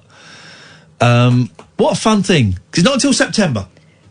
So we've got a few months. We can do some test runs. Can't we, though? Yeah. Are you in? Totally. Do the girls want in? Well, yeah. So we're doing this as a 4-child team, 2 adults, 4 children, and the girls, because you get to go around as many times as you want, so the girls can ride it. Beautiful. We're in! High five, buddy! This is like Herbie Goes Bananas all over again. Oh, there's a thought. There is a thought. Oh, I just missed a phone call. I saw a phone call and I was about to go to it and it's gone. 0344 499 1000 is the telephone number if you want to give us a call. Isn't it funny? We all live in a bubble, right? And I'm just going to read a tweet out that's out for Mike Graham's show. I like Mike a lot. So this isn't in any way a criticism of Mike. Isn't it funny? People hear what they want to hear and don't hear what they don't want to hear. Mm-hmm. Dear Mike Graham, says Richard Cartridge on a Twitter, thank you for recognising the Rotherham Muslim gangs on your programme. Mainstream media wouldn't dare touch it because they live in a bubble, so thank you. Well, again, I have to stress, this radio station is bankrolled by the Times and by the Sun and by News Corp, by Rupert Murdoch. And I'm very grateful it is. Thank you. It feeds my kids and pays my mortgage. You don't get much more mainstream media than this. I wonder whether they mean left-wing the BBC. Yeah. Yeah. But also, we've talked about the predominantly Pakistani Muslim child abuse gangs. We've talked about it. Yeah, but there's a lot of that on Twitter. People, it's in the same Venn diagram with all the things you're not allowed to say that people say a lot. Yeah, that we've talked about it.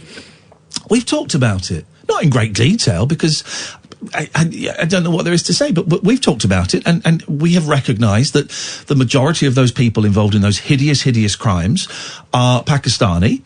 And a significant number of them are also Muslim. I wouldn't say Asian, because I think Asian is too broad a title to put on it. But we've talked about it. But we've also talked about, Catholic sexual abuse. We've also... it's weird, isn't it? People hear what they want to hear and don't hear what they don't want to hear. What a world. Line 1, you're on the wireless. Hello, Ian. Hello, Catherine. Hello. I just thought I'd call you and tell you about my pizza last night. Oh, go on then. Yes, please. Well, I went into one of the national chains of pizza place, takeaway. Mainstream pizza, yes. Well, there we go. The MSP. Yeah, one of the big names. And for a pizza for my daughter and myself. The missus said she didn't want any, so I said, okay to my daughter, we'll just get her. And would you get a large pizza to share, or would you get 2 pizzas, one each? No, we decided to get a large pizza to share. They were doing a special offer, £7.99 for any pizza, any size. So I said, I'll get a large one. Get a large one. And and she can have half of it, what she wants, and the other half I'll have what I want. Yeah. Well, she said to me before I left, can you get a stuffed crust pizza, Dad? So I said, yeah, all right. Well, I went into the shop, told them what I wanted, and they said £10. How did you get to the shop? Did you walk? Did you go in the car? In the car. Right. Okay. It's only just up the road, but I was feeling lazy. Okay, well, so you can kill the planet, yep. Yeah, so he said £10.99. I said, no, $7.99. Yeah. He said, yeah, but you've got stuffed crust, haven't you? Yeah. I said, you're telling me it's £3 extra for a stuffed crust? Yeah. And I thought that was outrageous. What do you think? Well, £3 extra just for a stuffed crust. The stuffed crust is delicious, but I do think the stuffed crust is too much. Not financially. I can't really do a stuffed crust. Well, we were hungry, and sometimes I could eat a stuffed crust, but not for £3.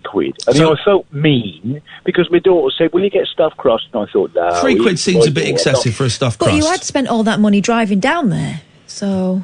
No, it was only just up the road. But I just thought I'd let you know Could've gone that. for Watch free. out before you get ripped off. I tell you what, name and shame these scumbags. Who are these scumbags that will you pay an extra £3 for extra food? Scum. No. Domino's. Was it Domino's? I'm not. Was it Domino's? I'm not going to tell you. Was it Pizza I'm Hut? not telling you. Was it Papa John? No, I'm not. Was it I'm not telling you. Chicago? I'm not telling you. Chicago Town? No, you can go on all you like. Was it Pizza Land? You're a Was coward. it Pizza Pete? Pizza Pete, you're a coward. There used to be a shop called the Deep Pan Pizza. No, they didn't. Called Deep Pan Pizza. No, they didn't. Called DPP. The Deep Pan Pizza Co. Yeah, loved it, right? And it was next door to where my mum used to work. So we used to go in there and we didn't have Pizza Hut or anything like that. You don't get Deep Pan pizzas anymore, No, do you? and their mascot was Deep Pan Dan, do you remember? No. Oh, yeah. But the base was interesting. It was like almost fried. Yeah, that's Deep Pan. Enjoyed it. Yeah, it's Deep Pan. That's what I'm saying. You don't get Deep Pan pizzas very often. What I'm saying is, Deep Pan Dan, if you're listening, I miss you. This is Talk Radio.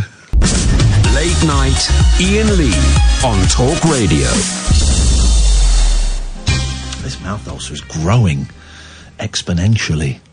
Oh, well, I've watched a lot of Dr. Pimple Popper. Maybe I could operate. We can't do anything with a mouth ulcer. I bet I can if I stab it. She just stabs it and squeezes. They're not mouth ulcers. I've got Bonjela at home. I shall be licking that.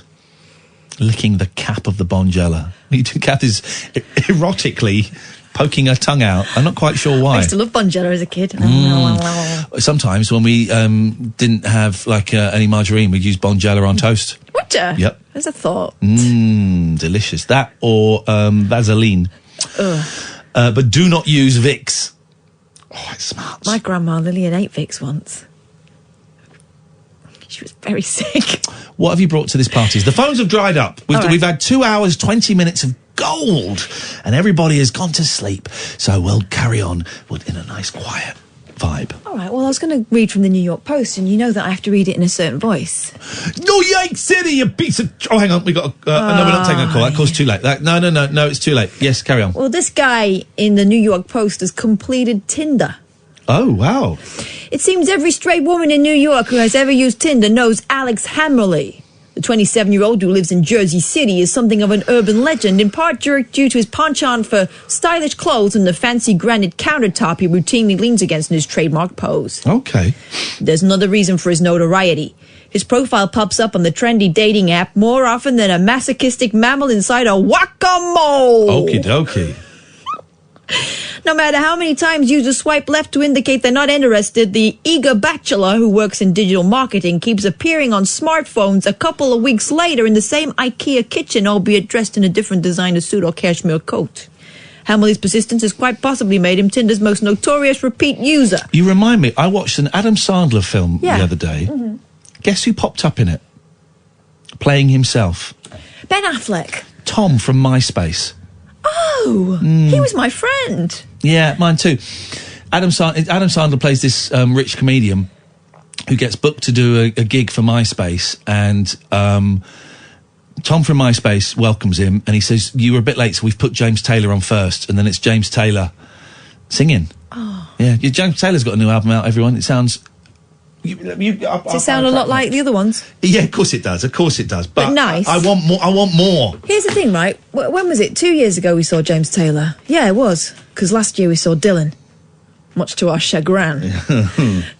But we were there to see Paul Simon, apparently. He was the headliner. James Taylor was wonderful. I've got Spotify now, so I'm going to just download Spotify on my telephone. Gosh, it's like it's in the modern times. Can you do it on your telephone if you've got it on your computer? Apparently, I don't know. Okay, you carry on doing that. Okay. And we'll play a track. Here's how he does it, right? Guys, if you're on Tinder and you're wondering why, no one's swiping you, persistence, right?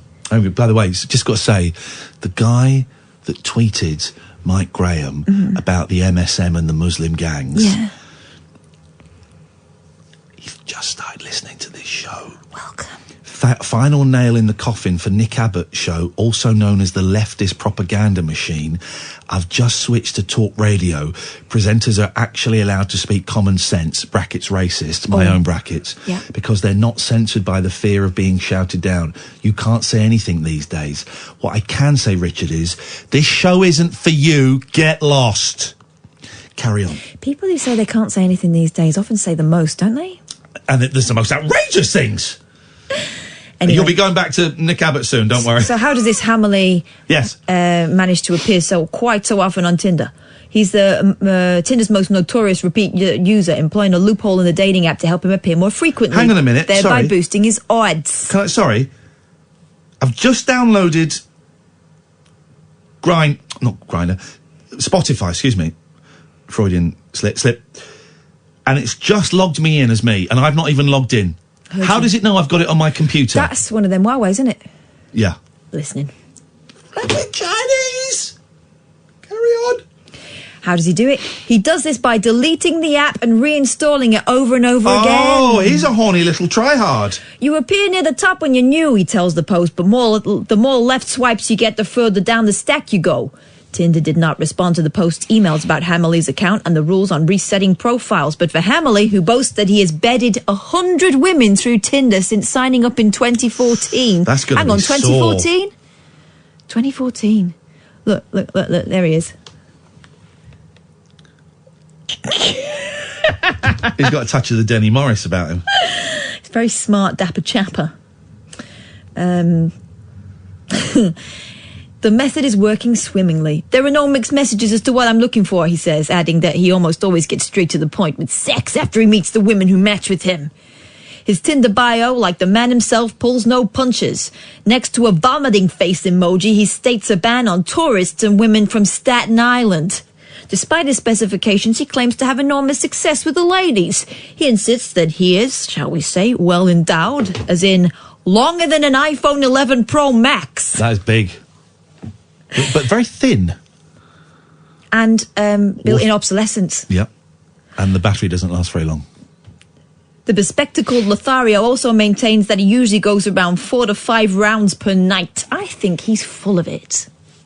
Before he even gets to the bedroom, his first step is to get as many women as possible to swipe right, and it's all down to those intriguing kitchen counter profile pictures, which he says are all snapped by a patient neighbour. I know I could easily do the perfect profile that appeals to the basic girl demographic, Hammerly says. Women, however, are starting to catch on to his wily ways. This week he was the subject of an Atlantic story on Tinder's repeat offenders, in which the writer Caitlin Tiffany, who has so far resisted Hammerly's charm, describes his Mona Lisa face as stoic, Hang on a minute, though. smirking. He's not forcing himself on anybody. No. He's just playing the system so that he gets seen on Tinder, so people go, okay. I mean, he's kind of human spam. Exactly. Good. He's more like chopped liver, but good for him. I don't see what the problem is. I don't believe he's getting that much. I don't believe. I think he's a liar. I think he's bigging himself up. I think he's a scumbag. Always. Do you want to hear the new James Taylor single? Yeah. Let's give it a go. All of the albums are on my phone now on this Spotify. Oh, James Taylor. All of the albums. How's he going to live? I don't need to buy CDs anymore. Why did no one... This is great. Right, okay, so this is the new James Taylor single. I don't know how you... Just click on his face, do I? There we go, click on it. Yeah, this is James Taylor, all right. I'm James Taylor. Coffee in New England. As easy as rolling off a log. Yes, man. I found it easy, baby, to fall in love with you. It was as easy as rolling cigarettes. Oh, drugs. If that ain't easy, maybe there's simpler things to do. Hang on. For instance, let's cuddle. I don't like that. What, cuddling James Taylor? I don't like cuddling James Taylor. I would go gay for James Taylor circa 1970 through to 75.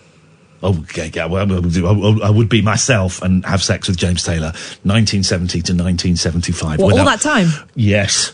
Gosh, no letter. Yes. And he was so high on H that he probably would. This is nuts. Just like every Every song in the world is on my phone now. How is that possible? For $9.99 a month. How is that possible? That's insane, right? That's an insane deal. Yeah, I don't think they pay the artists very well, do they? No, that's not true. Taylor Swift says. No, it's not true. Oh? Spotify get about, I think it's something like 35 cents out of every dollar. Right. They get that 35 cents profit, something like that. Or maybe it's 25. Are you making these numbers up? No, I heard this on Radio 4 The Media Show the other day, so thank you very much indeed. Thank you. Mainstream media. Spotify take either 25 or 35 cents a dollar profit from the music department, right? The other 65 to 75 cents goes to the record company.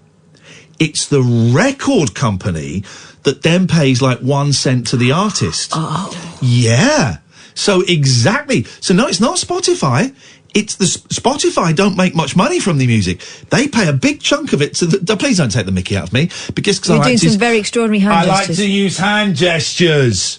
It's a puppet. Spotify take a tiny bit. The huge portion of the percentage goes to the record label. Those suits are screwing the artist. They give like 1 cent to the artist. What's the gesture for the artists?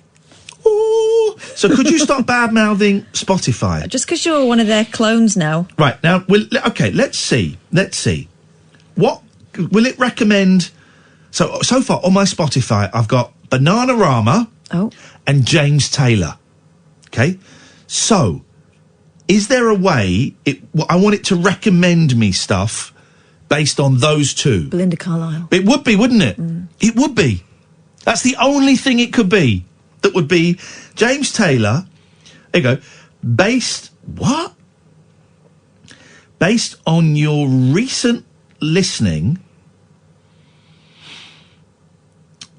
Okay, based on your recent listening, here's what we've got. Okay, it's going to play. Here we go. Oh my God! No. Yeah. From the album Uncle's Big Mocha, it's Top Loader and Dancing in the Moonlight. What the hell? I'm cancelling my subscription. That's it. This is it. This is nuts, right? So that's that one. The next song on the recommended, based on your recommended... James Blunt. Oh, nice. Next one. Next one. They can come true. Next one. You can walk my... Oh my. Seems to have quite a picture of you. Next one.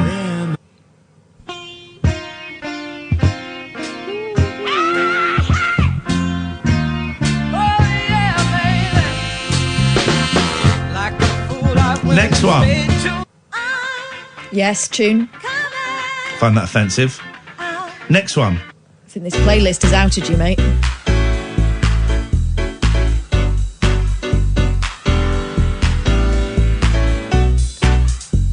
This is a tune.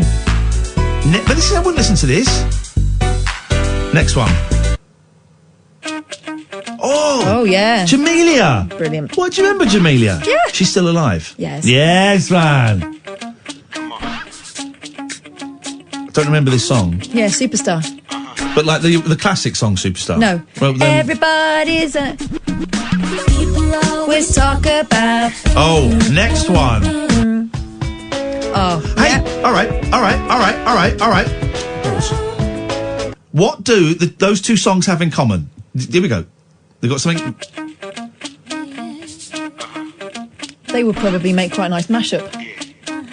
Dun, dun, dun, dun, dun, dun. It's the same, isn't it? What have they got? Something really big in common? Same chord structure. Here we go. It's not the same chords. Well, it's not, though. Similar. What have they got in common? Something very, very big. And I've only just heard Superstar, and I picked it up straight away, what it has in common. Do you want to hear it one more time? Here we go. Wait, you're going to hear it one more time. We've got no calls, so we can do this.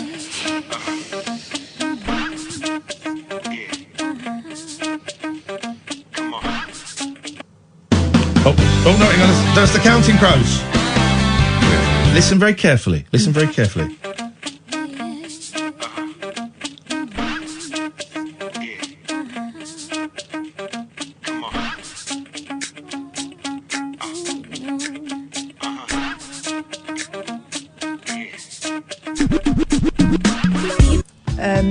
Scratching. Yes! Scratching! All the songs back in the day used to have... I've got a dance set now. Yeah. It's not the first one I've ever had. Right. I was given one by my Auntie Linda. Yeah. I ruined it by scratching on it. Oh, here we go. Is this it? No, it comes up in a bit. All of them... There was a period when all songs had...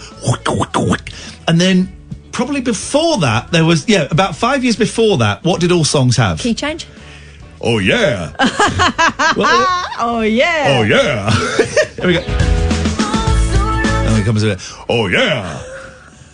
All the songs had that, didn't they? Oh, yeah. It wasn't, oh, yeah, it was, ah, yeah. Ah, yeah. Ah, yeah. Here we go.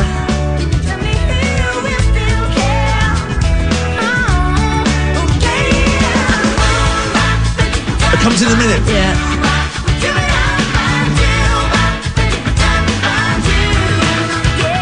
Where's it? Come on. Should be there. There.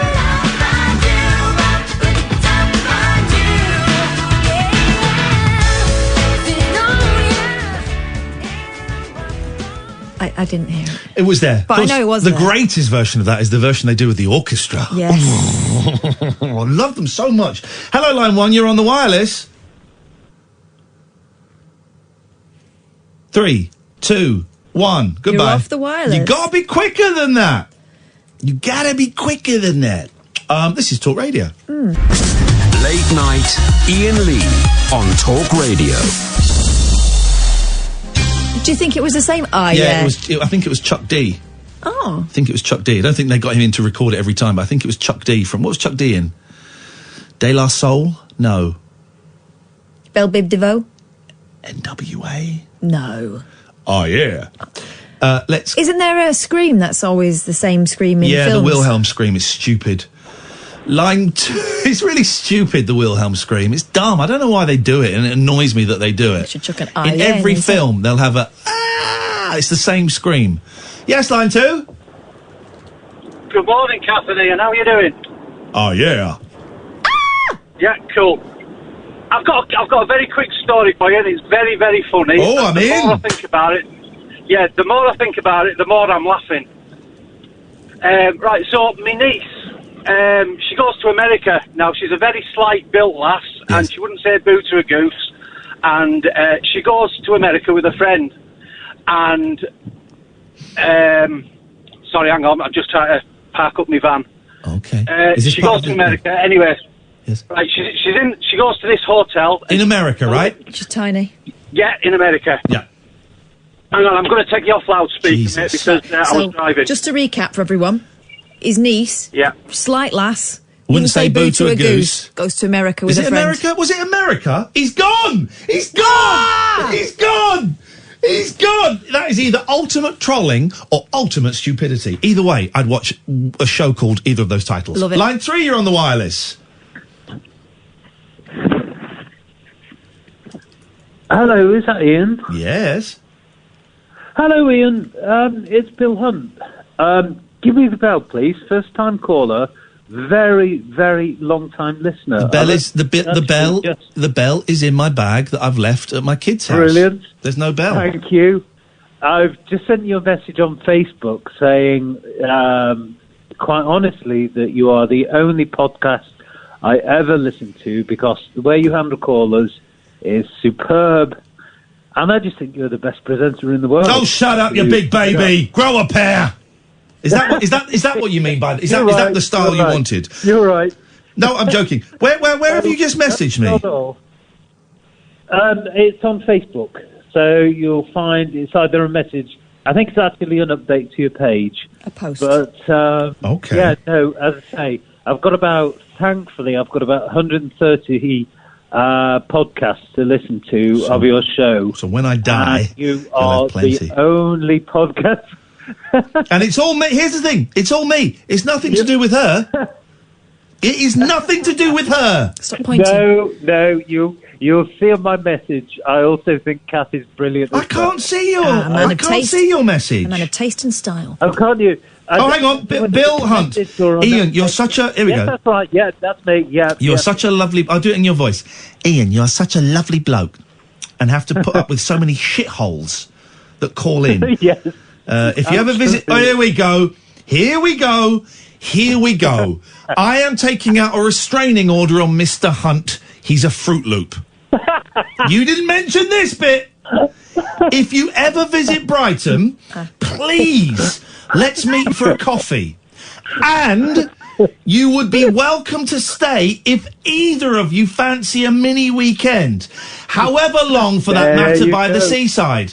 I'll show the sights. Completely honest. And no, I'm not a drinker, drug addict, stalker. Just a horny guy that wants to experiment with my ding-dong and your wang-wang. All the best. The word horny or ding-dong. You dirty boy, Mr. Hunt. Let's make love until dawn. Hey, listen, you're a good man. Thank you for your kind words. But I will never take you up on that offer. God, you're more than welcome. Hey, we're coming to Brighton in... No, honestly, think about it, because you're more than welcome. Thanks very much for your call. Gosh, but think about it, though.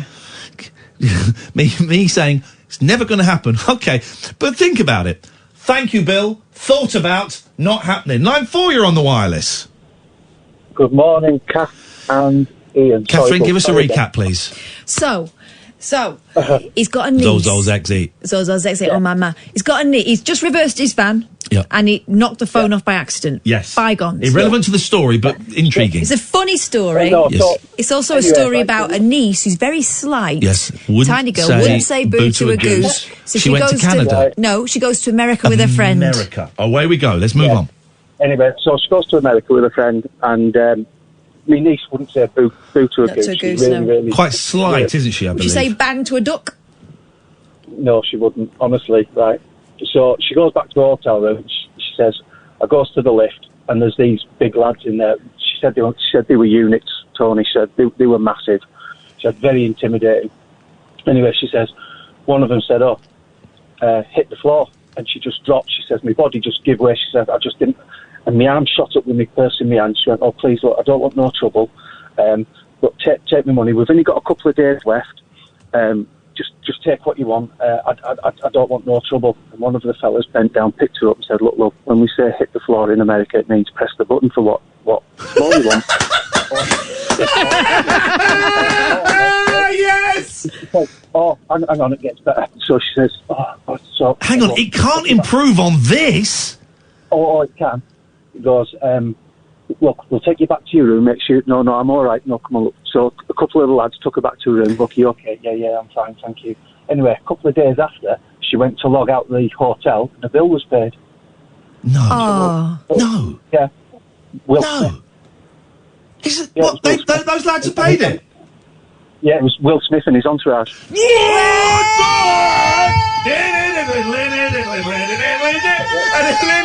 What the heck?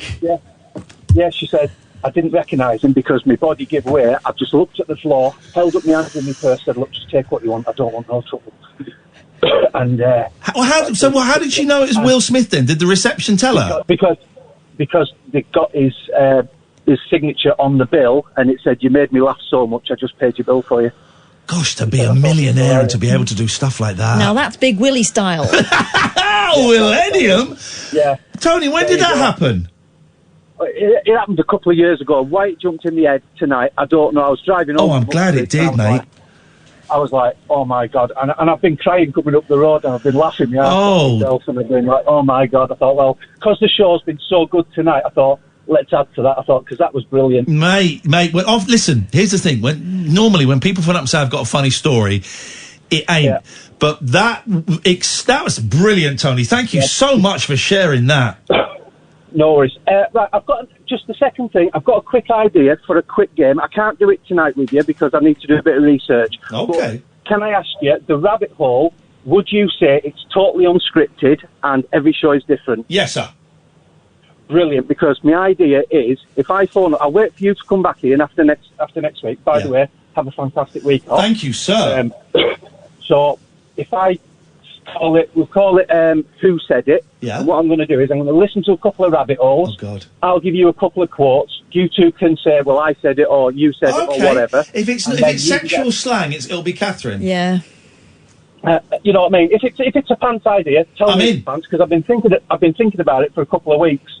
I've been thinking, I'll phone up and I'll put that to you, and then, you know, we'll have a game. We are in. I'm totally up for that, and thank you again for sharing that brilliant story. Thank you, mate. No worries. All right, guys, have a good morning, evening, whatever you want to call it, and have a fantastic week off. Thank you, Tony. Thanks, Uncle Tony. Thank you, Tony. What a nice guy. What a story. If it had ended with the hit the floor, I'd have been more than happy with that. Yeah. Then Will Smith goes and pays her hotel bill. Oh, Tony, I'm glad you called back. This, dear listener, is Talk Radio. Late night, Iain Lee on Talk Radio. Alistair, don't get stroppy on Twitter. I was going to go to your call and you rang off. I know you've been waiting for 4 or 5 minutes, but that's not how we were talking. And I said, if you'd been listening, I just missed a call. Craig brings us crashing down to earth. Pretty sure the Will Smith story is an old urban myth. Here is some proof. Click on the picture from 2005. Posted on the jazzyjefffreshprints.com. July the 8th, 2005. The vet I work with told me this story because he knows I'm really into Will. He said his girlfriend's workmate went to Manhattan on holiday. Now, she's a 60-year-old woman from the countryside and was really nervous about going to America. Is she sly and wouldn't say boo to a goose? After hearing about all these bad things that go on, about all these things, she was staying in this really posh hotel. She was in the lift by herself and was going to the restaurant to get something to eat. The lift stopped and a big black man got in, followed by an even bigger black man. They just happened to be Will Smith and his bodyguard. She didn't know this, as she's too old to really know him, and got quite nervous. She decided to stay in the lift as it would be rude to walk out. Will told the woman to hit the floor, as in the button to go to the bottom floor. The woman literally hit the floor, expecting the men to get a gun out, and so she dropped to the floor cowering.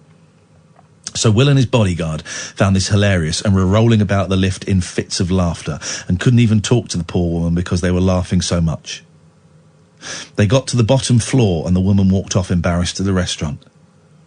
After her meal, she went to pay for it and found the bill had been paid. Tony! Or Will likes going around scaring women and then paying them for the privilege. I feel like such a fool. Harrison's done this. Hang on. We're going to dance. We're going to dance. We're going to dance.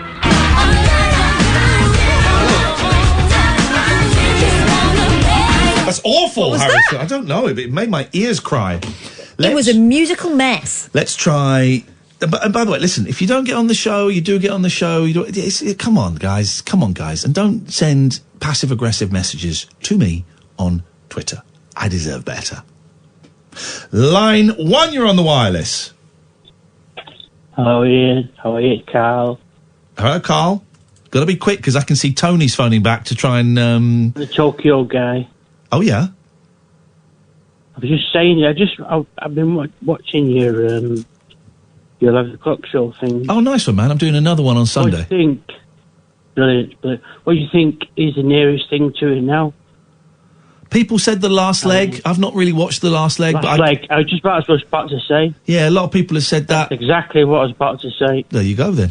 We have... I think it's exactly the same. Well, I've not really watched The Last Leg for ages. It has... You know, it's similar. It's similar. It's rude. It's irreverent. It's got blokes on a desk. Yeah. It's got blokes on a desk. Yeah, exactly. Thank you very much. I've got to move on because we're coming to the end of the show and I've got to speak to this chancer. Yes, Tony? Tony? He's gone! If that indeed is your name. He's gone!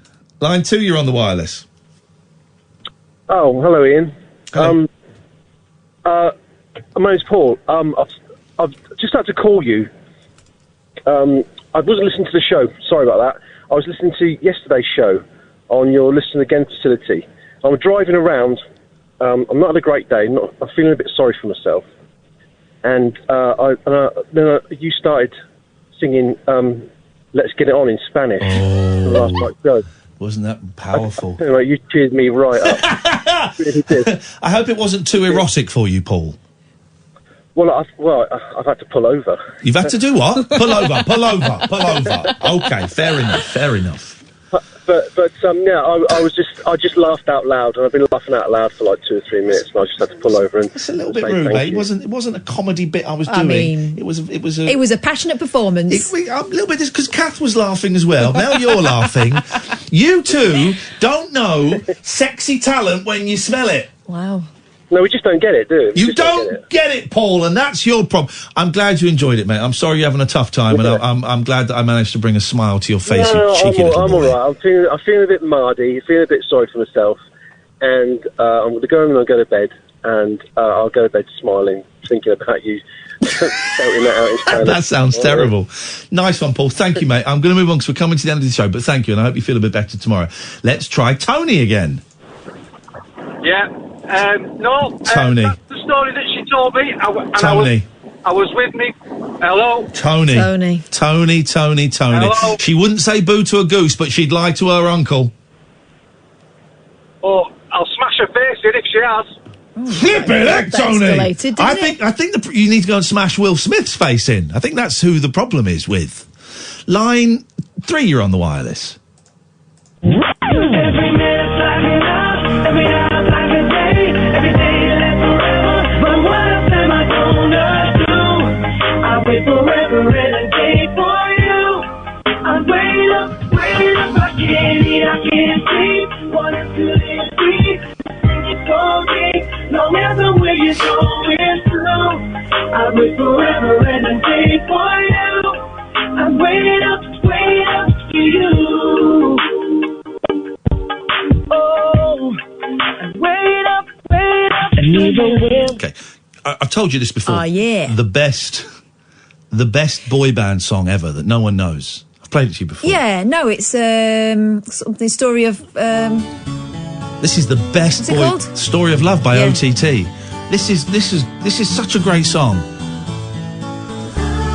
Genuinely, I love this. Minor hit. I can see them all sitting on stools. You know what's going to happen halfway through, everyone? On and on this way forever. Oh yeah. Need to feel love and pain on you. Catch your measures. Ooh. Here we go. Never asking for so long. Never taking more than we need. Here we go, like refugees. Guarding our trust like frightened refugees. Gosh, how prescient. You say Guarding our trust like frightened refugees. I don't get that, but okay. How do I make it rewind on the song? Oh, here we go. It's like this. There we go. But the chorus is just... The chorus is so good. It's such a great song. Asking for too much, never taking more than we need. Guarding our trust like frightened refugees. It's not quite. Here we go. I see a picture in the story of love. 1,000 words could never say enough. I know your history could turn on us. Let's start a chapter in the story of love. And now I'm thinking, and this is why I'm an agent, big ideas. Imagine this, sung by David Babcock. Now I'm thinking, ooh, yeah. Tell me about OTT, Catherine. I reckon it's got to about number 14 in the charts. I don't know much about OTT. Google it. Okay. Google it. Oh. OTT were an Irish boy band of the mid to late 1990s. Yep. The 5 members were Niall O'Neill, Alan Whoa. Yeah. Niall O'Neill, you say? God. Alan Fitzsimmons. Tell it. I'm afraid, Catherine. Can you wait? Can you tell us after the chorus? Ooh, I see a picture in the story of love. Alan! 1,000 words could never say. Niall O'Neill! Neil O'Neill! Notice me, Alan! Count on us! Oh, hang on. Let's start a chapter in the story of love. Yeah? The other names, Glenn and Keith. Okay. Oh, dear. Here we go. This bit's great. Breakdown. Middle 8. I had this on CD single. I may have even bought it. Here we go. Alone, but never easy. Together, hard, but easier. Understanding what I need, and it's union. Here it comes. It's going to be a key change. We'll be off the stools in a minute. Best of everything. Oh, I see a picture. Go on, let's hear more about OTT. Irish boy band, mid-late 1990s. We've done that bit. The 5 members Wouldn't hurt were a goose. Niall O'Neill, Alan Fitzsimmons, Alan Mate, known as Adam in the band, I bet he was, Glenn Clark and Keith Cox. They were signed to Sony Music and had a number of chart hits in Ireland and the UK. After 3 top 10 single releases in Ireland, they attempted to break the UK market, minus Cox, who'd left for family reasons. Gosh, that seems harsh, but whatever it takes to make it in show business. Although moderately successful in the UK, the band became well known in Asia with sales of up to 250,000 copies of their debut album. Oh, After there's being an album of this stuff. dropped by Sony in the 90s, the band called it a day. O'Neill now runs a multimedia company in Dublin, having worked in a Spanish tourist resort. That's a detail we didn't need, isn't it? And Fitzsimons works in the mobile communications industry. Phone shop. Can't phone warehouse. Mates is an interior designer, and Clark lives in the United States of America. Where did this get to in the charts? Story of Love. Let's have a look. It's a great song. There's an album. UK number 11, Ireland number 9. Number 9. All Out of Love got to number 3, and Let Me In 2. Was that the Donny Osmond Let Me In? I don't know, mate. I'm going to say something controversial. Okay. Better than Boyzone. How come Boyzone won? Yeah, I wonder if the album is on Spotify. It probably is. Hello, caller. You're live on the air.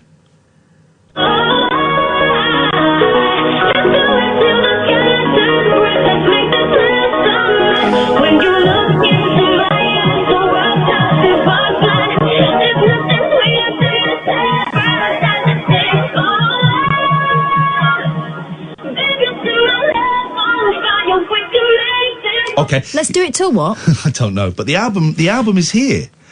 The whole album is here. This is Play Let Me In, because I bet it's okay, the Osmonds. we're Loving you could be so easy. Loving you could make me warm. This is great. Ever since the day I left you, I try, but I just can't get you out of my mind. This is great.